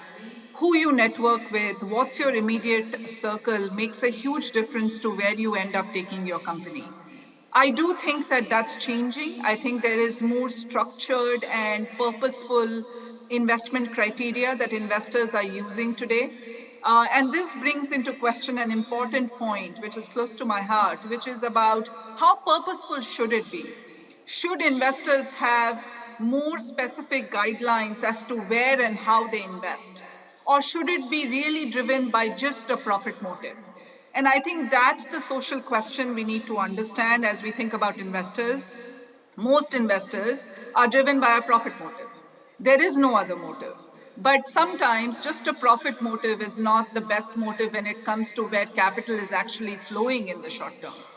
And I think when there is abundant capital, it becomes easier to go after social causes.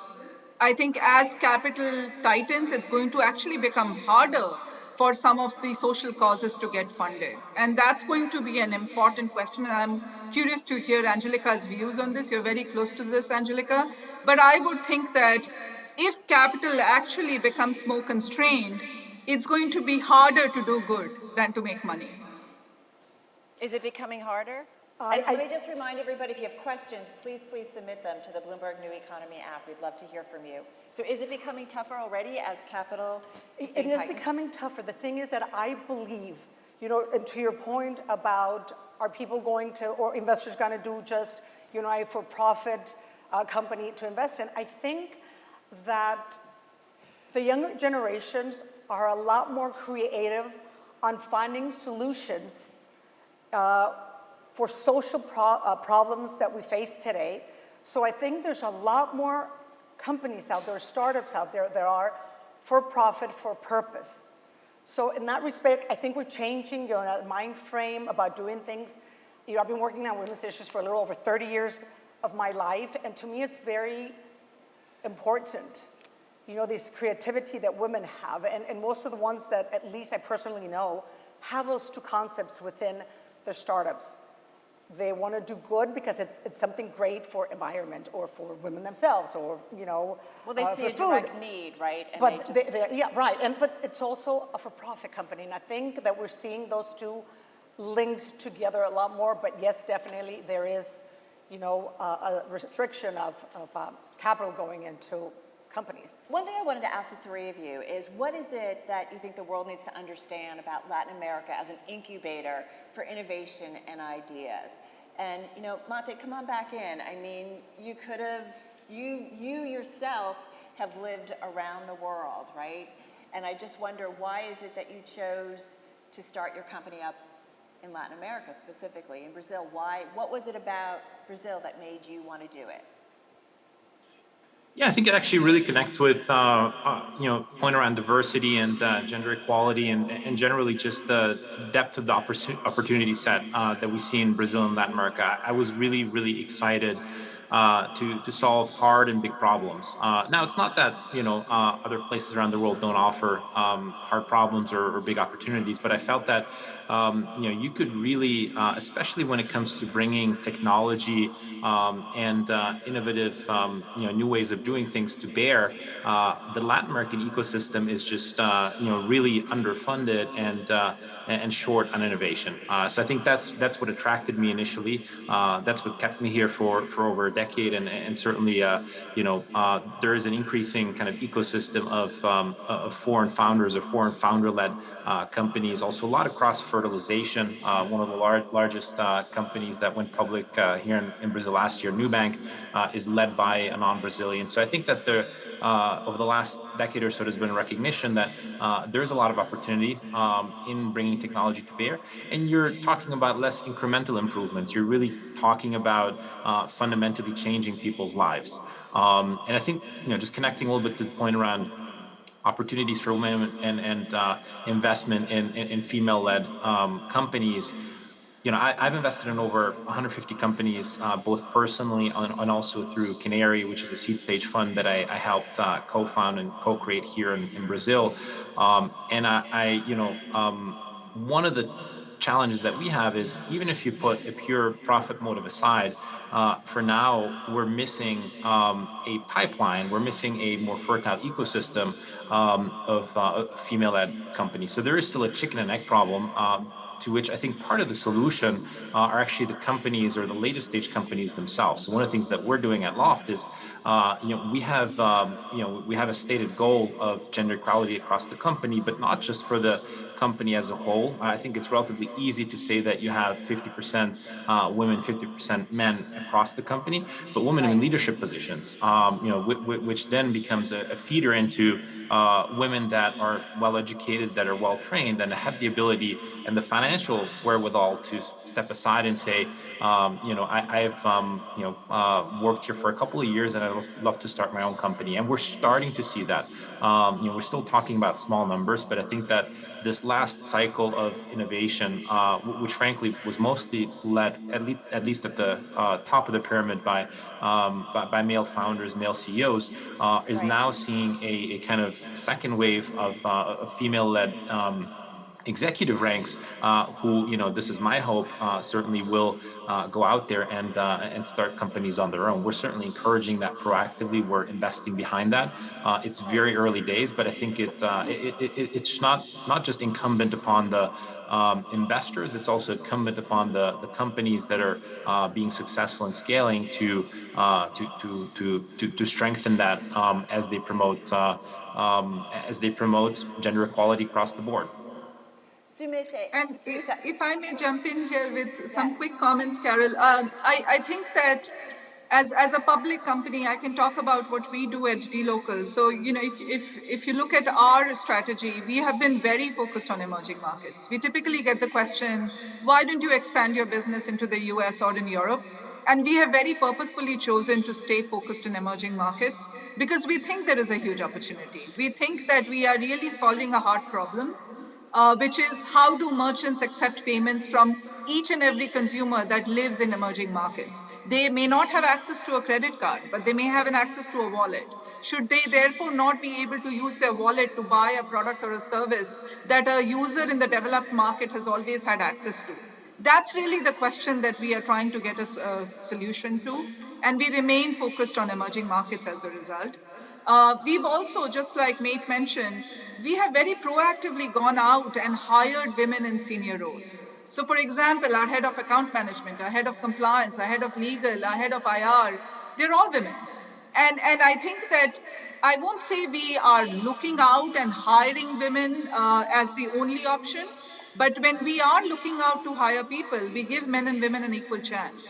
If you're good, you get the job. And I think that actually helps society. Because I think as more and more women come into these jobs, we are hoping that in 10 years, 15 years from now, DLocal becomes a platform from where multiple founders emerge. Well, one thing I wanted to ask you, and I wish we had more time because when it's virtual, it's a little bit tougher. But the idea of looking at Latin America and the ideas that start here, whether or not they can be exportable to the rest of the world. And I do look at what DLocal's doing. You're working with Amazon, you're working with Microsoft. I mean, you're looking at connecting the emerging world and spreading out. But, you know, Angelica, when you look at what you are doing, the work, can we apply this elsewhere? And should the rest of the world be looking at it and figuring it out? I mean, microloans are global. Right. Well, it's not just on microloans. I think, you know, and or the educational the education. I think there's a lot of things, because there's a lot of creativity, there's a lot of innovation, and if innovation, you know, but what is in particular about the Latin American market that you think people are maybe missing, especially when it comes to the startup world? I think Latin America can export a lot of things when it comes to technology. For example, one of the things that I was doing some research on what was it that people in Latin America were doing, especially, you know, the younger generations. There's a lot of gaming, there's a lot of augmented reality, there's, you know, a lot of animation. So definitely there is a lot to be exported. This morning I was just, you know, talking to this man from Colombia who started a small outsourcing for call centers in Colombia, in a small place in Colombia, and now they're all over the world. So yes, there's definitely a lot of talent and innovation that can be exported, you know, outsourcing services in different parts of the world. Sumita, do you think in terms of the money that we saw, you know, the incredible amount of money that came in last year, do you think we'll see it again?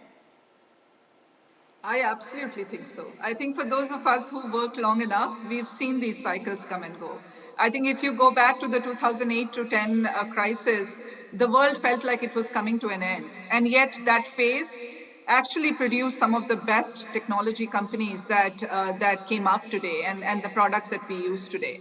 I think that, you know, cycles are good. It helps you go through these ups and downs to actually strengthen your business model.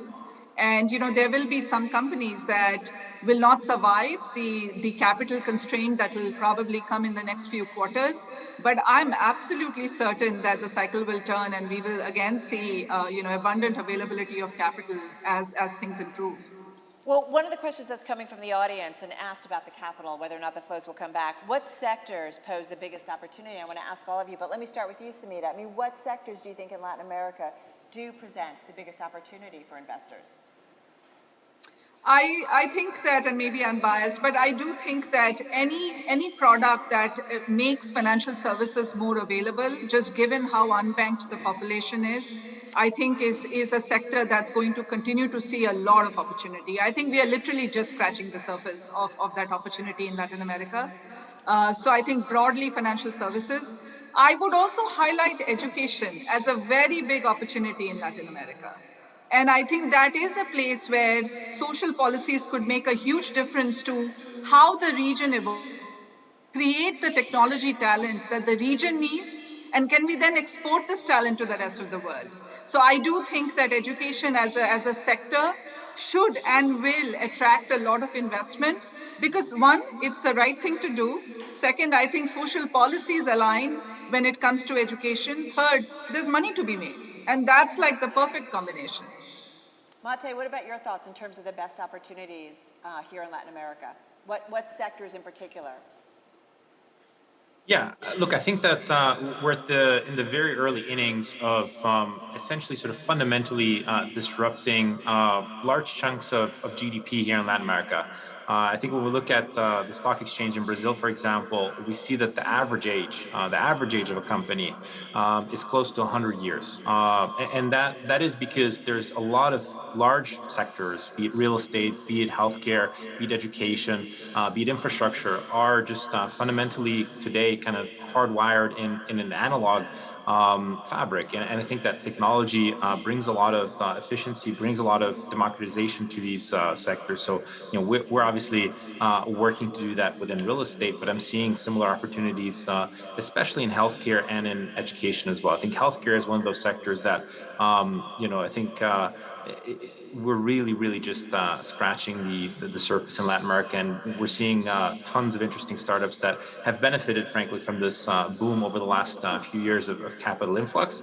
And I didn't see a lot of healthcare startups in kind of prior waves. So I think that a lot of the kind of Internet 2.0 or technology 2.0 companies that require more complex operations, that have regulatory trappings, trappings and opportunities attached to it, those are the sectors that will get disrupted and I think pose a ton of opportunity, because again, I think there's a lot of underlying GDP there that frankly currently today in many of these markets is being owned by incumbents that are oftentimes slow to react and act in sort of oligopolistic fashion. And I think again, fintech was probably the first inning, and now we're seeing that expands to other massive sectors of the underlying economies.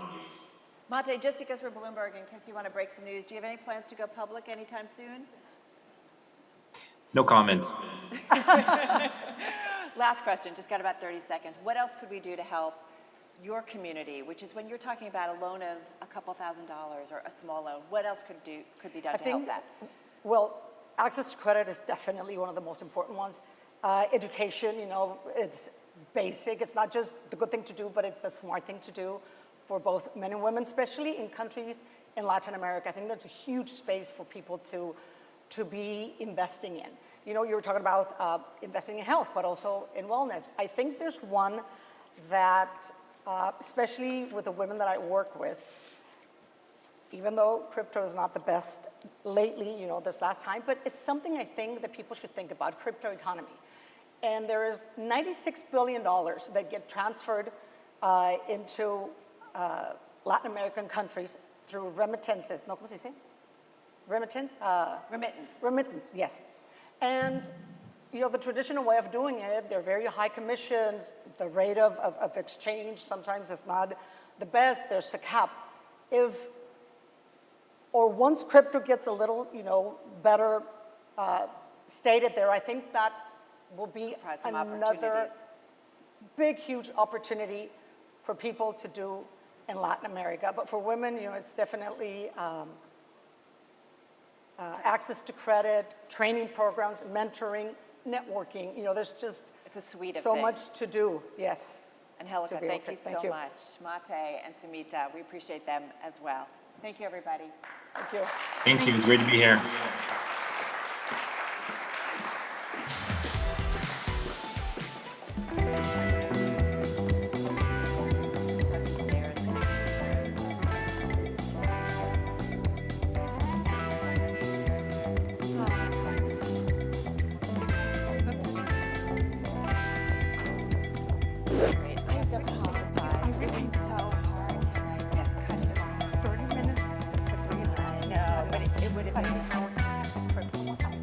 Please welcome Tom Orlik, Chief Economist, Bloomberg Economics.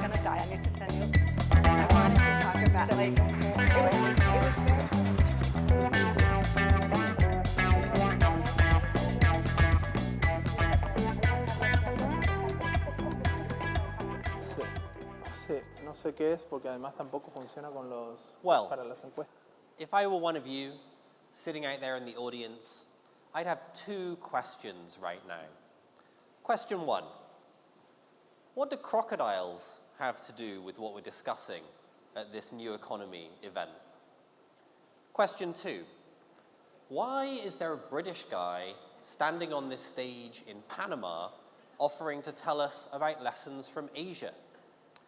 Well, to get an answer to your first question, I'm afraid you're going to have to wait till near the end of my presentation. I know, suspense, it's difficult, but I can give you an answer to the second question right now.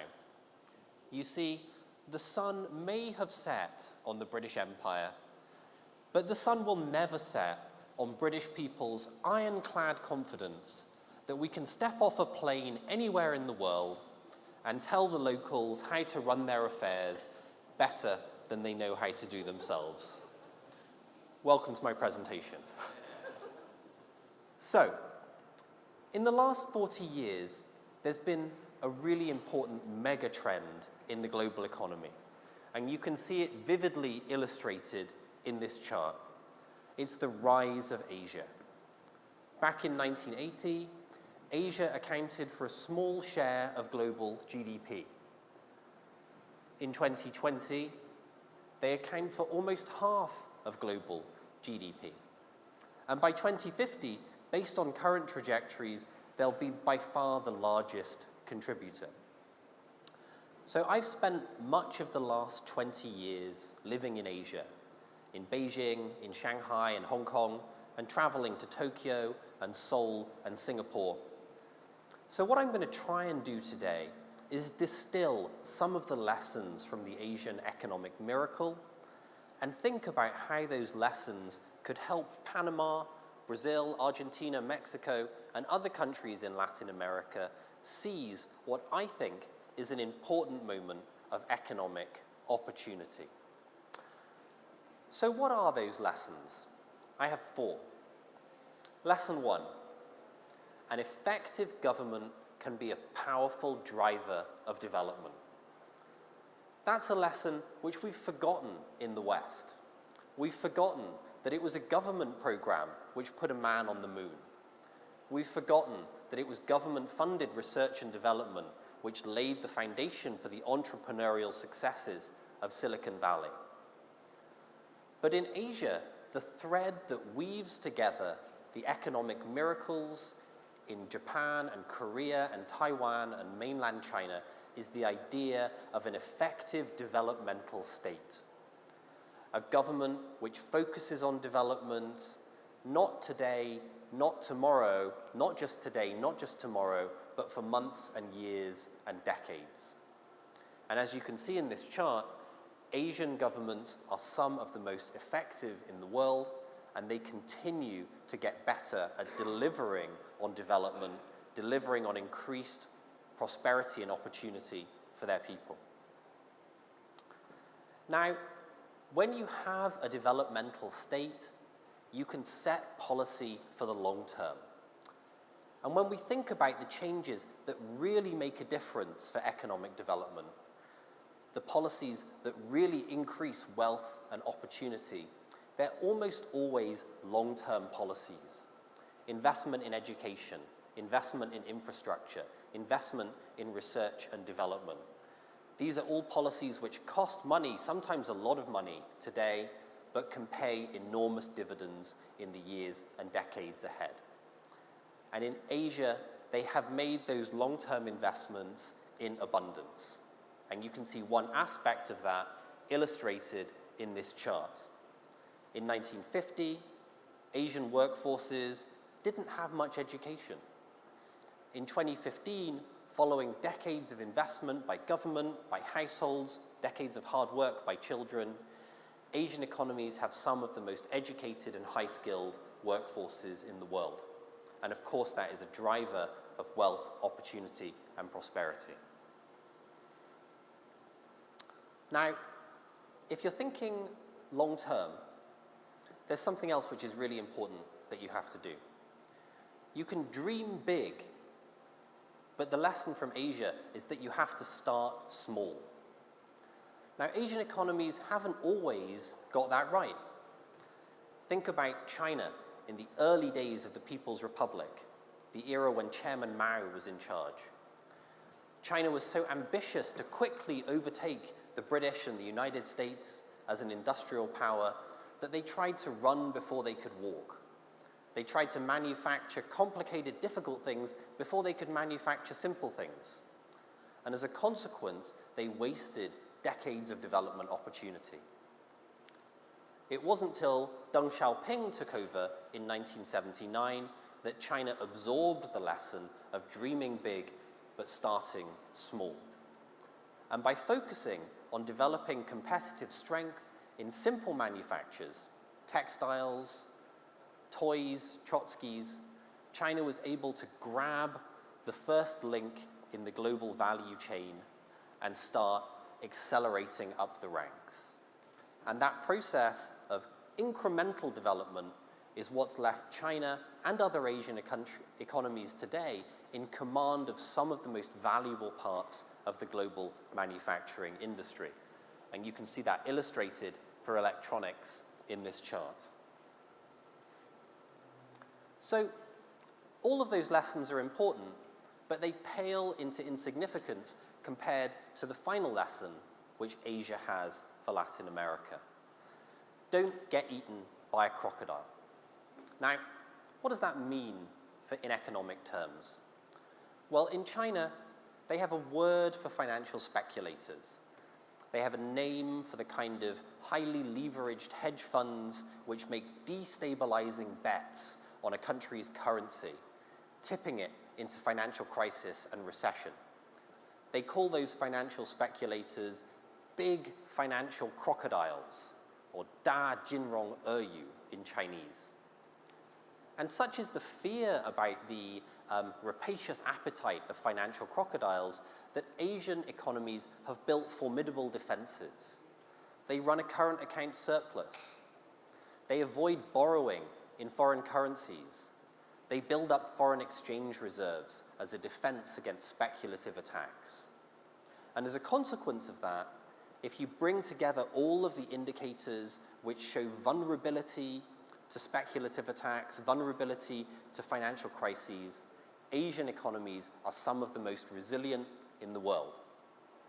And what that means is that in Asia, there aren't so many financial crises, there aren't so many recessions, and there's that stability which is the crucial basis of planning for long-term development. Now, Asia's had enormous success in the last 40 years, and a lot of that success has been down to good policy and hard work. But part of it has also been the consequence of happy circumstance, good luck for Asian economies. And there's two components to that happy circumstance. First, Asian economies could benefit from open access to global markets. China could export to the United States, export to the United Kingdom, export to Europe. Secondly, at the beginning of their industrialization process, Asian economies were really cheap. Wages were low, and that gave them a crucial competitive advantage. Both of those circumstances are now changing fast. In the United States, there's growing suspicion, growing hostility toward the rise of China. The Trump administration put 25% tariffs in place. The Biden administration has left those tariffs in place. And Asia is no longer a cheap place to manufacture. As you can see in this chart, wages in China are about to rise higher than wages in most major Latin American economies. That deglobalization process, combined with the higher cost of doing business in Asia, I think, adds up to an important moment of strategic opportunity for Latin America. How can Latin America seize that opportunity? Well, I'm excited to hear the conversations and the ideas at this Bloomberg New Economy Gateway event, but I also think it's important that Latin America absorb the lessons of Asia's economic miracle. Focus the government on long-term development. Make investments in education, in infrastructure, in R&D. Dream big, but start small. And most important of all, whatever you do, don't get eaten by a crocodile. Thank you very much. Please welcome Marcelo Claure, Chairman and CEO, Claure Capital, former CEO, SoftBank Group International, and Bloomberg's Juan Pablo Spinetto.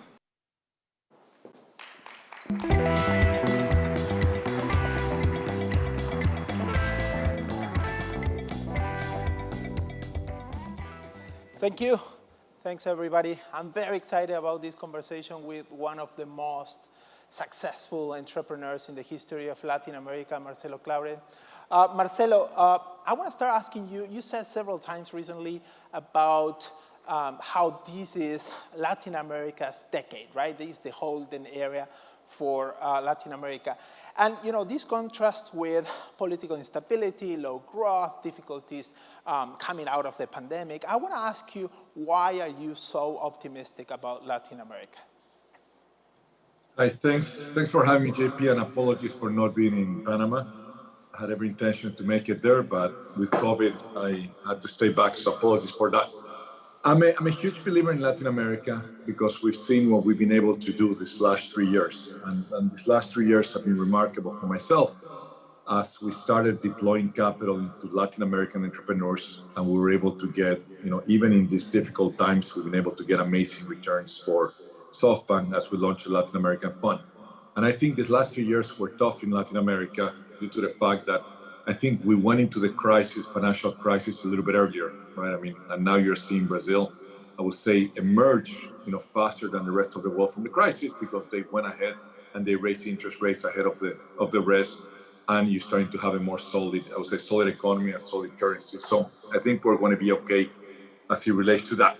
But what really excites me about Latin America is, and maybe I shouldn't be excited because, we're huge believers in globalization of the economy, but I think everything that's going on from a geopolitical perspective, it is basically forcing a lot of the manufacturers to rethink their efficiency, global strategy to manufacture, and start looking at Latin America as a potential great place for manufacturing. One is obviously labor costs have not risen as fast as they have risen in China, but more importantly, we've learned our lessons that once you have one single supply chain that is based in China, a lot can go wrong. And forget geopolitical, just look at the things that have happened to the supply chain through COVID and all that. So I do believe that you're going to have a lot of manufacturing move to Latin American countries, especially Mexico and some Central American countries. And when you do that, then you're basically having capital flowing into the economy that wasn't there before. And I believe Mexicans are as capable as anybody else in terms of manufacturing, all sort of goods that will come into the economy. So I think that's a very positive thing that will happen to Latin America. And then secondly, we're in the middle of what I like to call the EV revolution, the electric vehicle revolution. And the US has made some pretty bold commitments. General Motors have made commitments as it relates to most of the cars by 2035 are going to be electric vehicles. Well, today, electric vehicles, one of the main components is the battery. It's anywhere between 20 to 30% of the cost of an electric vehicle is in the batteries. And what goes into the batteries to electric vehicles, the most important commodity in this case is lithium. And if you look at, mainly three countries, Argentina, Bolivia, and Chile, Bolivia on its own controls 30% of all the lithium reserves in the world. So you're going to see countries that potentially, haven't performed so well economically like Bolivia and Argentina, who just by having the right, commodity, have an incredible potential in the future. And I'm saying Bolivia just because I'm Bolivian, but Mexico will be a good producer of lithium, and the rest of the countries have additional copper. They have other parts that are important. So when you look at commodities that are going to be incredibly important, again, what's happening in Ukraine didn't help, the world, but, price of commodity will be at an all-time high. And this, to me, is going to last for a while. With the potential of manufacturing and supply chain, there's going to be a good inflow of capital to Latin America that we haven't had in the last few years. So this is why I believe that this is going to be great. And I will say lastly, Latin America was always behind. When I was investing in Latin America the last 3 years, it was relatively easy to invest because what you were seeing was Latin America was 10 years behind China from a technological disruption point of view. And when you have such a damaged physical infrastructure, then the technology disruption is much bigger. And we have started that, and we're seeing how well the Latin American tech companies are performing. Forget valuations for a second in terms of how they're growing and how they're changing the way people live. That I think, is going to be incredibly positive, and we're going to continue to see, the rise of an entrepreneurial community that was pretty much dead. So I look at all those things, and, I like what I see from a Latin American perspective. Marcelo, let me ask you about the recent sell-off in the market with the Fed tightening. We see tech companies' valuations falling 50, 60, 70%. What you make of it, and where you see opportunities, what industries you like? So one is, You cannot judge investment that have been made in the last 2 years. You got to judge on what has happened to valuation of these technology companies in the last 10, 12 years, and they still remain the best investments that have been made. So you cannot just look, oh my God, look what happened this last year and how much things have dropped. I mean, we've been living in a market in which technology companies have been driving most of the valuation rise of all the stock market. So we cannot just say what has happened now. Yes, there's an adjustment. I think we've been operating with as close as free money as you can. And therefore, when there's free money, there's a lot of money that flows into venture-backed companies who basically are utilizing this capital to grow. And I think, things are going to be tighter now. I think entrepreneurs are going to be forced to drive profitability faster, to focus more on profitable growth. But to me, this is just a phase, this is a cycle. I mean, nothing is going to change. We're living today. I always tell people that the next 5 to 10 years are going to be the most exciting years that human mankind has ever experienced. To me, it's very simple. Every single industry vertical and every single function within a company is being digitized. So I call the next era the disruption of everything and the digitization of everything. So you cannot go against those trends where, AI combined with people make the world more efficient. So therefore, nothing is going to change from a level of disruption, innovation, and all that. Valuations to me are temporary. It will take time. Companies will adjust, and great companies are going to continue to be made, and technology is going to continue to drive innovation. So I don't see this. To me is temporary. And if you got caught, buying stocks at a high price in the last 2 years, you're paying now. If you bought the same stocks 5, 6 years ago, you look at your returns and you're doing great. And if you're an investor with fresh capital, I would say, or fresh powder, or dry powder, I don't think there has been. Now is going to be the time where there's going to be great investments because companies are going to be at a different valuation, and you're going to be able to ride another great wave. But won't the higher interest rates in the U.S. affect the venture capital scene in Latin America? I mean, it will to a certain point, but great disruptive companies are being made. And we live it every single day where technology is, tech companies are great disruptors and founders of innovation. So there's going to be less capital available. I would say that's fair. We've gone from $2 billion a year to $20 billion a year of venture capital into Latin America. I don't think we're ever going to go back what I like to call the dark ages, which was before 2018, where Latin America had 1.5 billion, while India had 10. And Southeast Asia had 10. I think at least we're going to be the same as in India or the same as Southeast Asia, and there's going to be plenty of capital. Maybe we won't have as much as the last 2 years. And the reason why there was so much capital the last 2 years is we had a lot to catch up. There had been such a lack of investment, but I know we're way, way better off than we were in the last few years. So for great companies, there's always going to be capital. And there's going to be a less need for capital as companies focus on profitability and cash flow generation at a faster pace than they had in the last 2 years, because there's going to be less capital than there was before. Marcelo, let me ask you about you. I understand that you're starting your family office. What are the targets, the goals? Where do you want to go with that? So, as you know, I was the CEO of SoftBank International for many years, and when I decided to quit my job and focus on doing stuff for myself. And today I'm focused on, we're lucky that we're living, 3 revolutions at the same time. I like to call it the AI revolution. Then you're having the electric vehicle revolution, which Latin America is going to play a key role. And then lastly, we're having a blockchain revolution in which you're going to see a disruption of the financial markets. So those are 3 incredible areas that we're putting a lot of focus. And, we're starting by investing in funds, we're investing in companies, and we're going to just figure out how we can find amazing founders, that have an incredible potential to disrupt, and we're going to continue doing similar businesses that I've been lucky to be part of the last 10 years. Unfortunately, I only have time for one more. I want to hear your thoughts about crypto. You are a big supporter of crypto, but what you make of the recent turbulence in the market? Is people starting to lose faith? Again, it depends when you got in. Right? If you were lucky to get in when let's talk about Bitcoin. To me, is just one little piece of the blockchain ecosystem. Today we live in an economy that's basically controlled by central intermediaries, call it Google, Facebook, JP Morgan, etc. and basically they have a closed ledger, in which, in the case of Facebook, they control identity. In the case of Google, they control pretty much every website. In the case of JP Morgan and big banks, and you're going to move to a decentralized world where there's going to be no need for people who basically charge a toll every time you go by. And we're going to move into a peer-to-peer exchanges where we're going to be able to transact directly. I'm going to be able to share my identity directly with you, and I'm going to be able to send money directly with you without the need of intermediaries. So to me, that is the fundamental change that we're going to see. Again, Bitcoin is just one iteration of what this will be, but there will be many more iterations. We're in an earlier stage. And one rule of thumb that I've always followed of where to deploy capital is where are the smartest people moving into. And there's not a single day where you don't have the smartest people graduating from the best universities that are joining these crypto disruptors that are, that have incredible plans to continue to disrupt financial systems and others. So I love the concept behind blockchain, and crypto is one piece of it, and Bitcoin is just another piece of it. This is way bigger, and I think this is going to dominate the next 10 to 15 years. So those fundamentals don't change?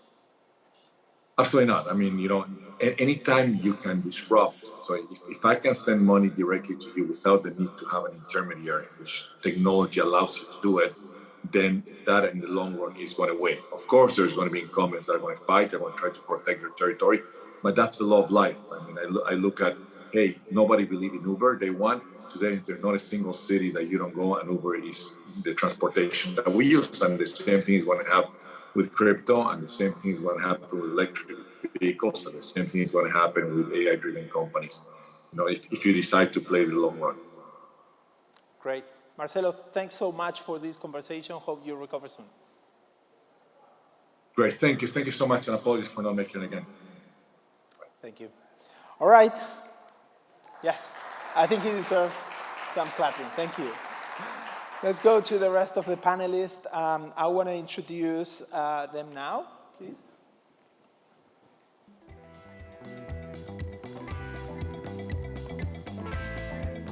We have here Grace Smith from Marriott and Lambert Loomis from Boeing.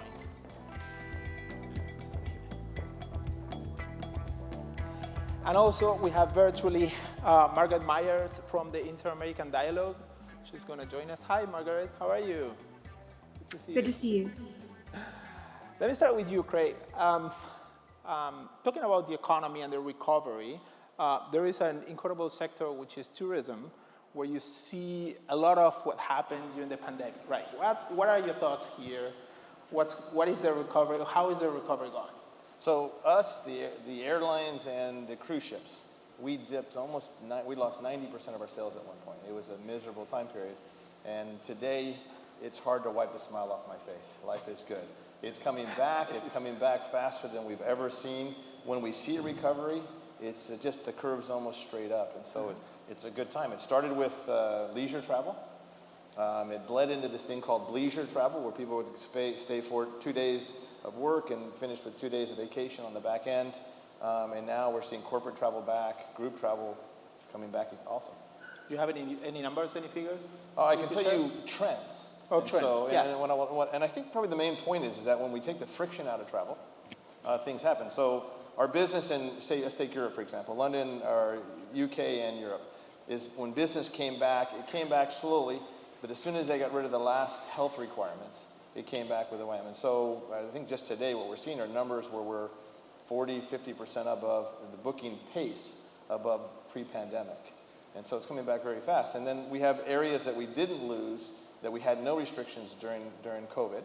Take the Maldives or Cancun, they had banner years. They did better than they've ever done. Landon, obviously Boeing is linked to this. How are things for you, especially for the MAX series? Yeah. How is that recovery going? Yeah, I think it's important to remember kind of where we were in March of 2020 to even begin to answer the question of where we are today. In March of 2020, total passenger traffic in the world was down 95% globally. That's never happened. If you ever had an issue before, it was kind of localized in a specific region. And as an industry, you could kind of compensate, where in one region it would be affected, in another it would be rebounding. Not the case, obviously, with COVID. So from that negative point, what we've seen is that the effects on our region here in Latin America were particularly strong. They were, obviously the region was very affected. And in fact, if you look at the total number of air passenger seat availability, the total capacity of aviation traffic, went into bankruptcy, the highest percentage of any region was here in Latin America, higher than Africa, higher than Southeast Asia. And that's because, as we saw in other presentations, the economic impact in terms of GDP here in the region was very strong, and that was coupled with lack of support from government. That combination put a lot of the companies, across the region into bankruptcy, and that was a key issue that defined the early stages of COVID. Where we are today is actually in a much better spot. I think as a result of the flexibility that bankruptcy allowed, the result of a lot of changes that the airlines made, that companies like Boeing helped them through the transition to accelerate the adoption of more efficient aircraft, for example, the MAX, which you asked about, has positioned them to grow. And what we see going forward, Boeing does our current market outlook, and we look out to 2040. The estimated market for Latin America is $535 billion between now and 2040. So this is a huge market, and the key driver of the growth for that market in our sector is about the regional interconnectivity. So the single largest component of growth that we expect to see that drives passenger traffic is going to be the way to which South America connects with itself. And that's, I think, an exciting trend for all of us to consider and explore, and I think will have impacts on other industries as well. That's where Miami and also Panama dominate, by both of them kind of being hubs for Latin America. Right? Margaret, you're an expert on China and LATAM relations. We heard in the first panel a lot of different views about how Latin America should integrate and negotiate itself with the rest of the world. I want to hear your thoughts on what is the moment now for the Chinese-LATAM relations? This is a really fascinating moment for China-Latin America relations. I like to say that China-Latin America relations are evolving in three very specific ways. One is we're seeing a sort of tapering of overall economic engagement. That doesn't mean China's leaving by any means, but a tapering in the overall numbers. Trade continues to grow and to underpin the relationship as it has for a couple of decades now, but we've seen a sort of drop-off in certain types of investment, especially greenfield projects, over the past few years, and also specifically and rather remarkably in the area of sovereign lending, where we really don't see very much activity at all. We'll see something of an uptick probably in 2022, but have seen no lending whatsoever for the past 2 years in Latin America. So a real sort of, I would say, tapering again. And then accompanying that is something of a focusing of overall activity. And so there, we see a focus on what China tends to call new infrastructure. And those are sectors, industries that are related largely to innovation and high tech. And indeed, anyone in Latin America now knows that China has developed a really extensive presence in these areas, in wide-ranging sectors across the region, whether we're talking about, just selling Lenovo computers or delivering smart grids and smart cities, safe cities technologies, other AI-based technologies, cloud computing, really, you name it. And these are indeed the areas where China is focusing very specifically at present in order to be able to address some of its own concerns at home about its ability to grow well into the future. And then a third area is localization. And I think maybe this is to be expected, but we're seeing not just engagement at the national level, right, bilateral level, which was a feature of the relationship early on, but really local engagement, whether we're talking about with states and provincial officials or at the municipal level, and not just with capital cities, but of cities of 200,000 people or less in certain cases to achieve certain objectives, most of them commercial in nature. So a real change in the way things are happening. I want to ask Craig and London about the political scene, but first remember we have a poll that you can participate through our app. The question that we have on the poll today is, why has Latin America's growth lagged so far behind Southeast Asia? We have three options. You can see them on the screen: a legacy of populism and political volatility, poor infrastructure, or the high cost of capital. So if you want to use your apps, please to participate in the poll. And also, if you have questions for our panelists, we'll be happy to read them. So, great. We have two of us on stage who lived in Asia before. So this Okay, is so what is the difference you see from the political, approach? We see a lot of governments are like sincerely not, let's say, anti-business, or they don't love business in the region. What is your take on this? Is that a factor in your business? Yeah, you don't have to love business, and I think back 200 years ago when I was in school, and you read Adam Smith talking about competitiveness of nations, right?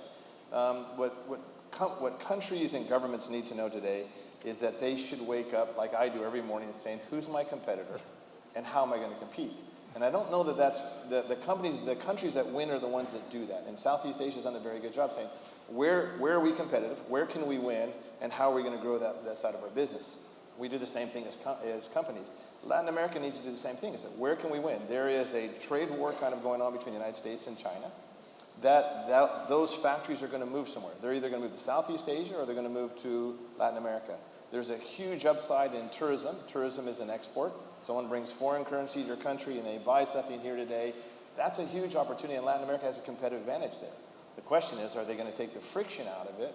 And are we going to look at it as a group and individually to say, how can we win in this area? And how can we be competitive? Amnon? Yeah, I think that it's important that we can talk about what the impact of business is. So while there may be political opinions about business in general, I think everyone would agree that the 7.6 million jobs that the aviation sector creates are important. The $187 billion of economic activity we generate are important. And that appeals to any politician of any stripe. But not just that. You think about the surge of low-cost carriers that have come up kind of as COVID has receded. We see across the region a surge in new carriers who are coming up offering ticketing prices at a lower level. If you can change the cost of something, then you change what it means. If you can take, we've got customers in the Caribbean who are looking to cut the cost of a flight in half. If you are able to do that, then you change what it means to fly. You make it a more democratic, experience. And I think that sort of, impact that businesses have by focusing on cost and efficiency, working with government partners who often have to help in that process, then what we can do is change what we are doing and even the social impacts of our enterprise. I think we have the results of the poll already. Let's see if we can see them. There you are. Oh, what a surprise. Complete agreement, a legacy of populism and political stability. Certainly, sometimes you feel that governments want to have the cake and eat it in the region, right? Like they want to have the points that you are saying, Landon, in terms of creating jobs and investment, but at the same time, they don't want to set the rules that will allow for those jobs to happen. Right? Can I add one thing there? Go for it. It's not about just creating jobs, it's about upscaling jobs. So I checked in last night to our JW Marriott here in Panama City. The general manager there, he started off in banquets. So, where does that happen? And so when we're selling to governments, even if they're this quote-unquote anti-business, we're saying we're creating jobs, we're upscaling the jobs. There's a lot of good that's coming about from allowing us to come and work in your country. And just one quick comment just about comparing Latin America to Southeast Asia. So the big economies that matter in our industry, Brazil, Mexico, Argentina, Colombia, they have the same GDP per capita as Malaysia and Thailand, but they have half as much passenger traffic per GDP. So they have twice as much GDP as Vietnam, Indonesia, and the Philippines, and yet they have the same amount of passenger traffic per GDP, which means that it's not just a question of GDP. We have to work on the connectivity in the region, that issue itself. And I think we see that not just in travel patterns, we see that politically, trade agreements, the sort of macro infrastructure that ties the region together is more strengthened. It's more a defining feature of Southeast Asia than it is in Latin America. And that inefficiency is a barrier that I think, if it were resolved, would generate benefits across the board. Margaret, given this comparison between Latin America and Southeast Asia, you want to add anything from an academic perspective? I mean, I think that bringing in the question of nearshoring is kind of interesting in this particular sense too, right? Of course, a a lot of what's happening there's a lot happening, as Mauricio pointed out earlier, right? And a lot of prospect there, but a lot of it's being captured by Southeast Asia, and to a degree in Latin America, specifically by Mexico. And so, I do see this continues to be mentioned, whether in the context of the Summit of the Americas as maybe a central theme, or by, on the Hill here in the US, or by wide-ranging international organizations or international development banks that are committed to making this happen as a promising, potential area of focus. And yet, there is still much to be done in the Latin American region, and for many of the reasons that have already been mentioned by the panelists, to make the region attractive to these investments. And that's really all I would say about that. But might I make one quick note? I think it's worth noting, and I see this is also something of an impediment to the sort of large-scale policymaking that would be facilitating of nearshoring, addressing a lot of these inefficiencies. And perhaps it's an unfair judgment, and I leave it to my panelists to sort of refute this claim. But it's my sense, having had many conversations about this in the region, that there's an enduring belief in many places that China will be there for countries really for the duration.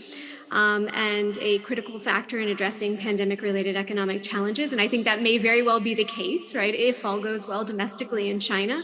And for the time being, China would appear fully committed to advancing its position in sectors deemed of critical import to China's own growth. But of course, China's might and remarkable and sustained resilience is not always clear. Despite all of that, it's not always clear how things will develop a decade from now. And the Belt and Road itself, as we've mentioned, is already evolving in some very critical ways. So China, the U.S.-China competition is a factor shaping a lot of this. So will be China's own economic development, as we all know. But let me ask you there, Margaret, let me ask you there in terms of nearshoring, right? Like, you feel China will be worried about this? Because we speak everywhere. That's, probably one of the number one issues, especially in Mexico. You speak to Mexican officials. They really they see this opportunity. But for China, is this really a worry, given the situation they're in with COVID and with political situation there?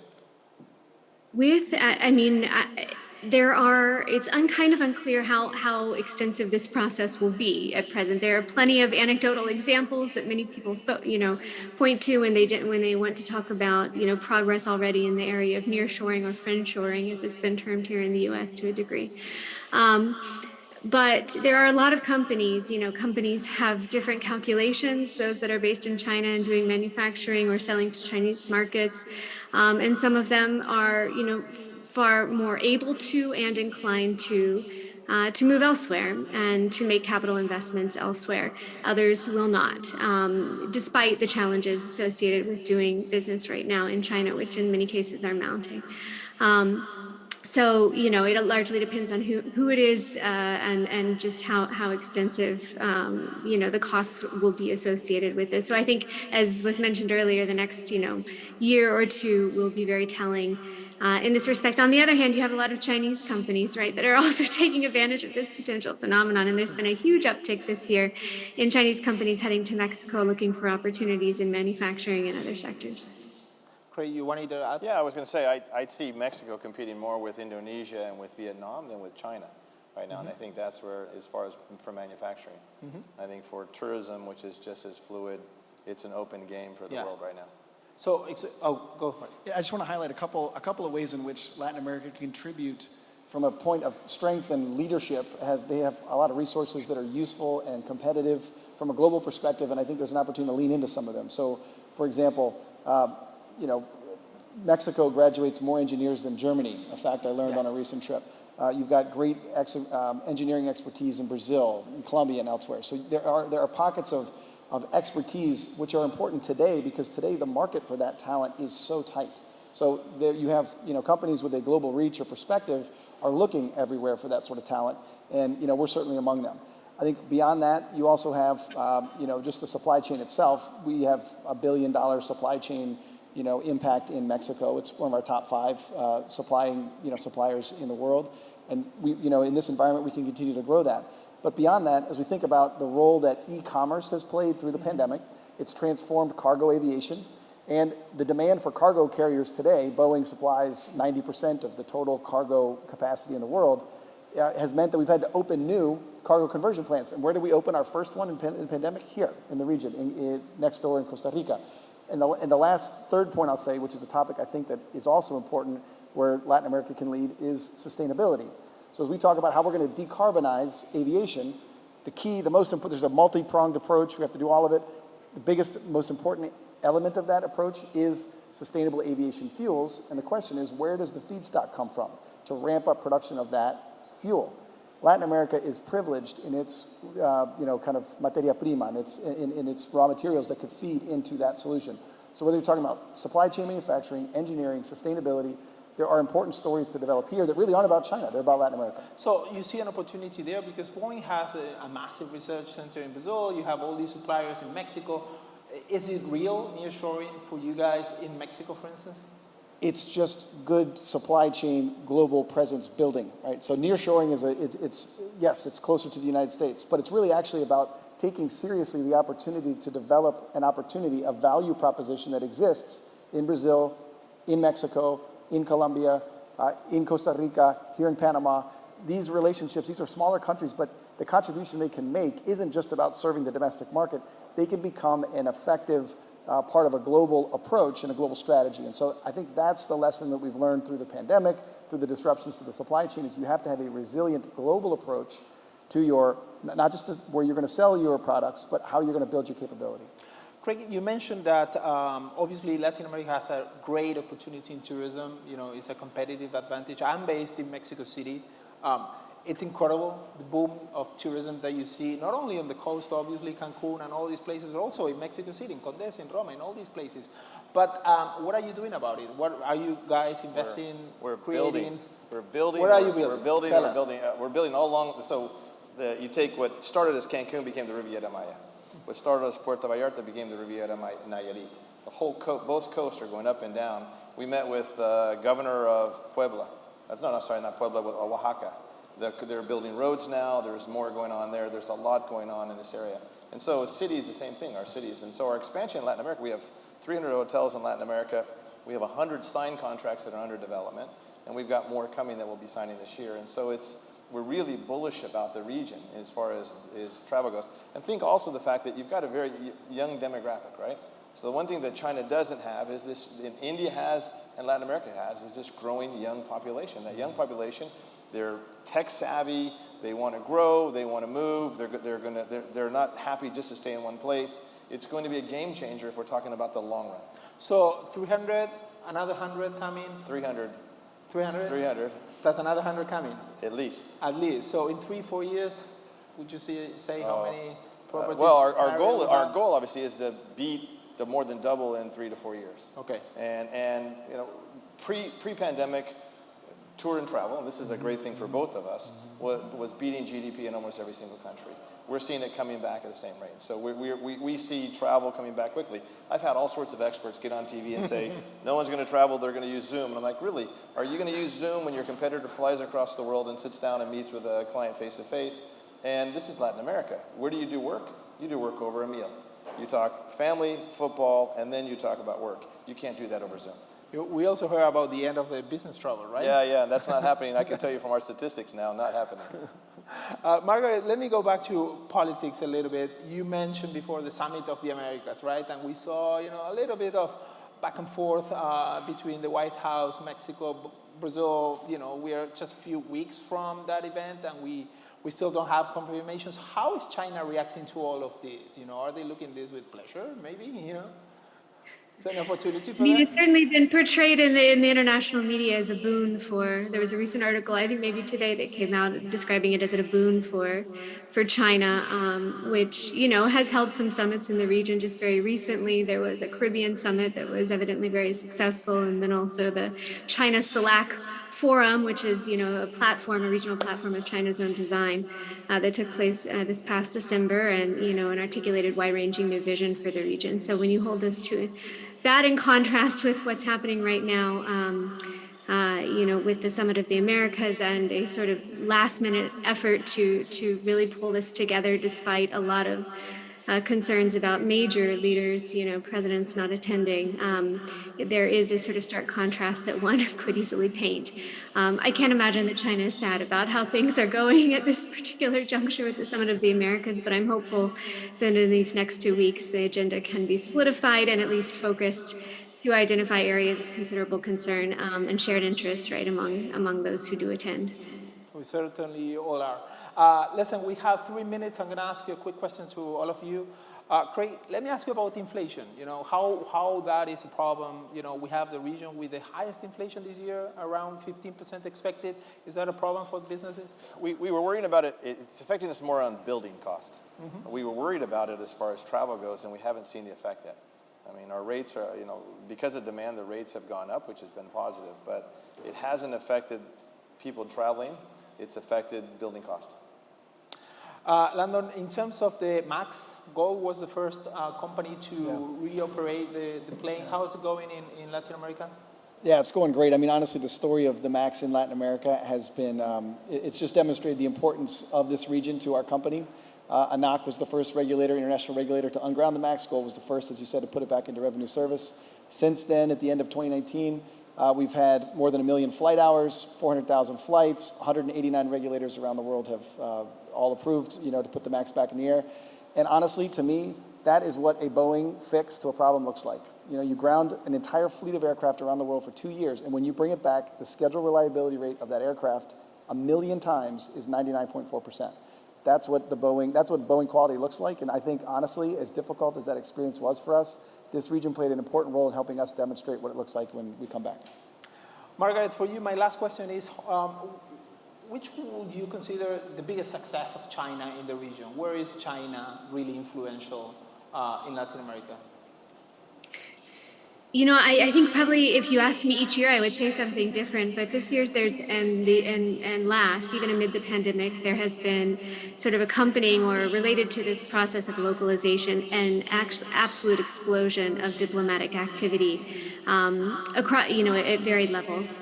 And this includes, these sort of multilateral platforms that have been established. Also, extensive bilateral activity has been the case for a very long time. But really efforts to engage with and cultivate networks at the very, very localist of levels, which I think, in some cases are very targeted and intended to achieve very specific commercial objectives. In some cases are not, and are simply looking to establish these networks to the extent that they'll be productive, maybe a decade from now. And I do think that this will significantly expand China's overall presence in the region in the coming years. Thank you so much, Margaret, Landon, Craig. Thank you. A round of applause for our panelists, please. Thank you. All right, I have a lot of housekeeping items for you. Bear with me, it's a bit long list, right? So up next, we have lunch break. We will reconvene back here for the afternoon plenary session at 2:40, okay? Lunch will be served upstairs in the Pacifica restaurant. For those of you who have signed up to attend breakout sessions, please follow the signage posting towards end roundtable session. We have an excellent program this afternoon covering central bank digital currencies, supply chains, and the populist landscape. Please return promptly so as not to miss out.